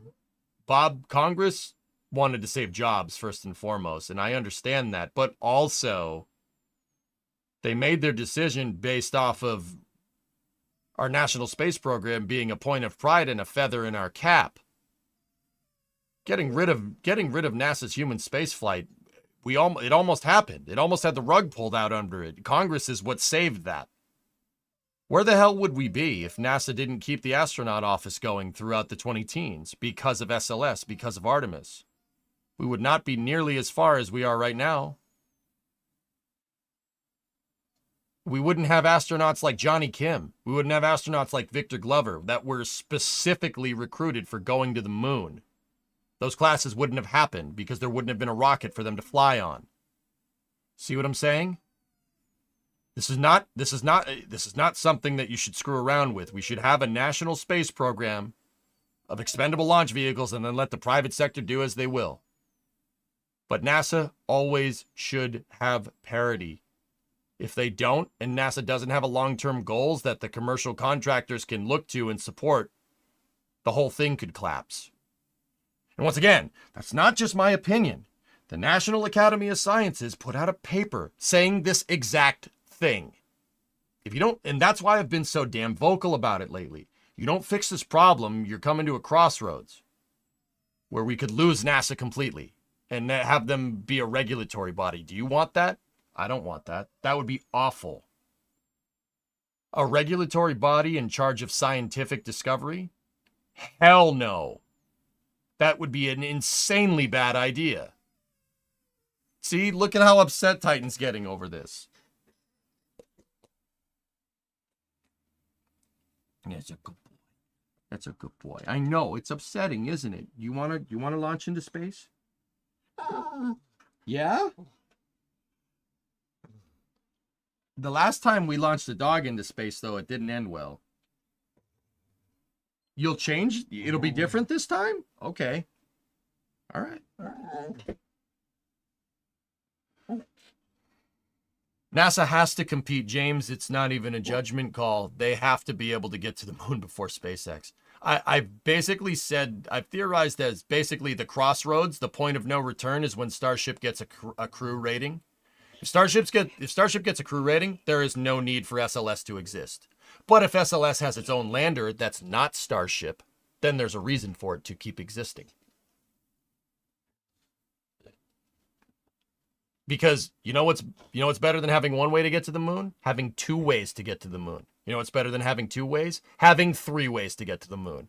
I don't give a frick what anybody says. You can say, "EJ, that's ridiculous. That's redundant." Guess what, man? I haven't even been, in the scheme of things, I haven't even been a huge space flight nutcase for that long. I only got, 14 years of, about 15 years of being a space flight nut under my belt. The viewers here that have lived through Apollo and the shuttle program, like even the shuttle program's heydays, will tell you the same thing. It's never going to be enough. I want more spacecraft. You need to have more. That will hedge your bets when the other shoe eventually falls, because history says that it will. So we need more spaceships, we need more landers, we need more space stations. I don't give a frick what anybody says. Sorry. I'm very passionate about this. It's a very passionate thing to talk about.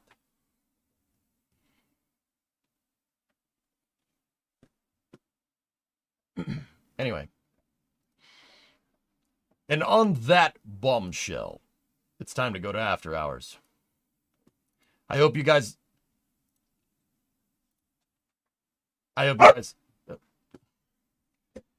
Titan, stop hitting the damn keyboard. I hope you guys enjoyed that space news and the kind of op-ed at the end of it.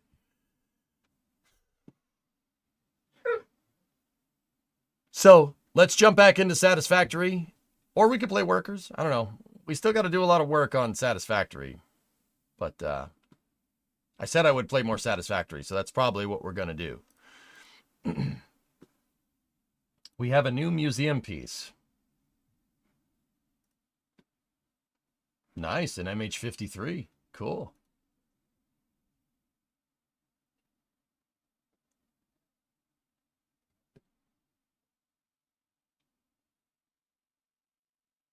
Yeah, exactly, Caveman. Yeah, it's a bad idea.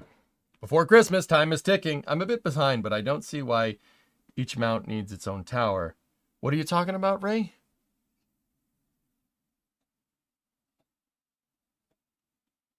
The umbilicals are different, dude. It's and ML1 is a floppy piece of trash, dude. If you're talking about the mobile launchers, ML1 was built for Ares 1.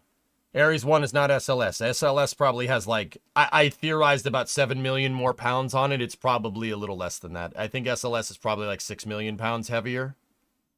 These are just guesses. The point is that SLS is way heavier than Ares 1, what that mobile launcher was originally designed to do. NASA kind of sweeps it under the rug, but that whole mobile launcher is bending because it's not designed to take the weight of an 8 million pound launch vehicle. Yeah. Fun fact. Then you need to build another one. Kind of stuff we probably should have thought about before we, said, hey, let's build this.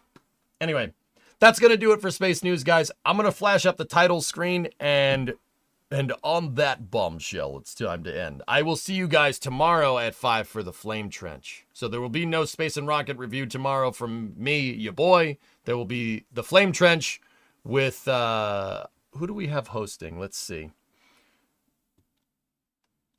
I think we got me, Sawyer, and Ryan. I think. We'll see. We'll see. It's still up in the air. So you think allowing people to strap a huge explosive to a spacecraft and not have any regulation? No, Corin. No, not at all. I don't know. It's still up in the air, Nova. We'll see. No, that's, oh, geez. I really hope that's not what you got from what I was trying to say. No. I think NASA needs their own program, and we need a redundant space program as well. That doesn't mean to say that commercial needs to have like the bureaucratic regulation be completely taken off. I don't like government bureaucracy as much as the next person, Corinne, but to be 100% honest, what the FAA does isn't government bureaucracy. I can say that with a pretty high confidence. You know how I know? Everybody was up in arms about the FAA and SpaceX butting heads, and then the FAA said net November, and then we saw a launch in October. I've said it once, I'll say it again. The regulatory framework for commercial launching is not the worst. It needs to be increased for more bandwidth down the road as more commercial contractors come online and launch more frequently. It needs to be expanded.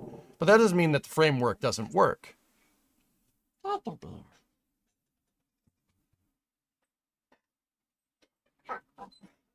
What? Does that make sense, dude? No. Okay, Bree, it might be time. He's getting a little cranky. Just food for thought. Because of regulation, you're more likely to be hit by lightning than in a plane crash. Bingo, exactly. I've only been tongue-in-cheek about making fun of the FAA, but believe it or not, I'm super pro SpaceX. I love SpaceX. I want them to do their thing. Right, you needn't watch more than my reaction to the Booster 10 catch or the Booster 12 catch, and I blew a gasket. I was like, but also it's important for the FAA to establish good commercial regulatory framework in the future. Oh, hey, buddy.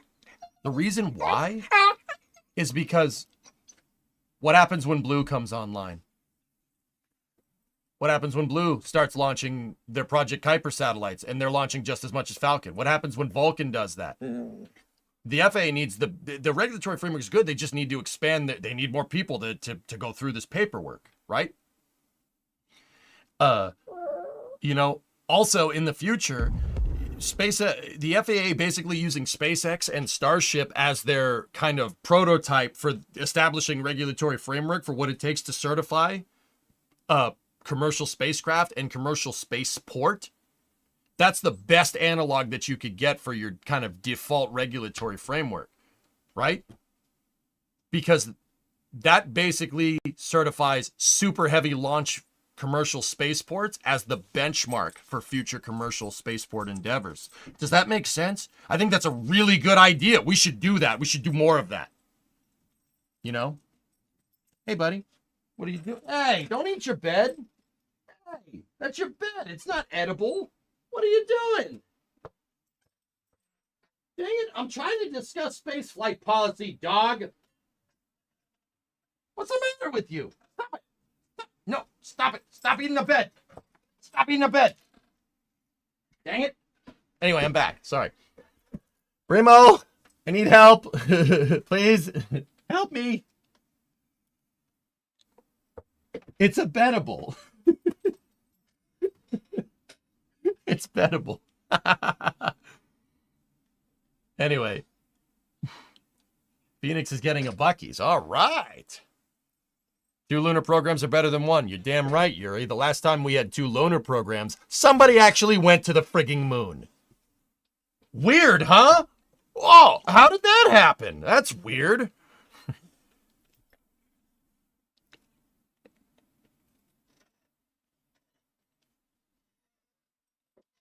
Yuri, I actually talked about that a little bit before you came in. The only reason why Ares 1 was seemingly so unsafe is because it was halfway through development. They didn't have all the problems figured out. You know why? Because under Constellation, NASA was trying to get back to doing rapid prototyping. Hence Ares 1X with a dud upper stage and dud capsule. They were trying to get back, they were trying to do rapid iteration. Weird, right? FAA knows airplanes, rockets not so much. Well, the FAA has, Starship would be a pretty good place to start. I don't like people dumping on the FAA. No, Davil, Davildot, I'm an av geek just as much as anybody else is. I love airplanes. You know, when that new flight sim comes out, chat convinced me, despite me not wanting to, because Microsoft, wanting to play it, and you'll see how much of a plane geek I am, dude. The regulations that are there for like how a commercial airliner operates are why I can just get on a plane and fly to California and not have to worry about crashing into a mountain, right? That's what we want if we want the commercial sector in low Earth orbit to expand. I'm sorry, like I know in the interim it sucks seeing Starship delayed by regulatory approval. But those couple of weeks delays, because that's really what it ended up being, like a month at best, that couple of months could mean like Star Wars in the future, you know what I mean? Not the explodey bits. Like you could see spacecraft flying all over the place, as much as planes. That's why it's so important. Titan, what are you doing? What are you doing? Where's your ball? What's this? Oh, I dropped it. It's bettable. The Star Wars laser defense system? No. Star Wars, like, you can get into a spacecraft and fly it into space like you could get on a plane and fly it. You know what I'm trying to say.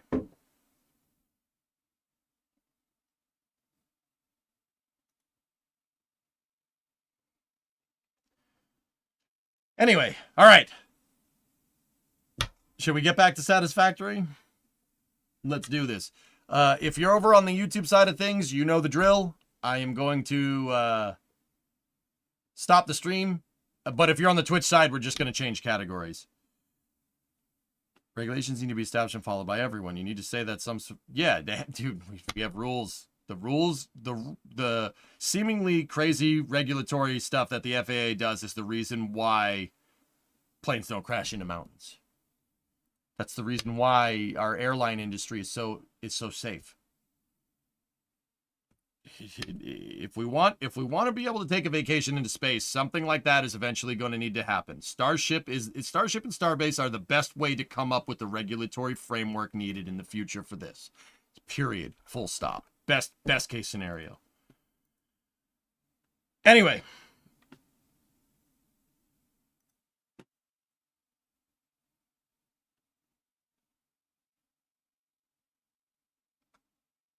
that popped up with ads right away, so I don't care. Anyway, on the YouTube side of things, I'm going to restart and we're going to get back into Satisfactory. On the Twitch side of things, you'll just see the title screen for a second. Don't go anywhere. Be right back. Thank you very much for watching Space News, and on to Satisfactory.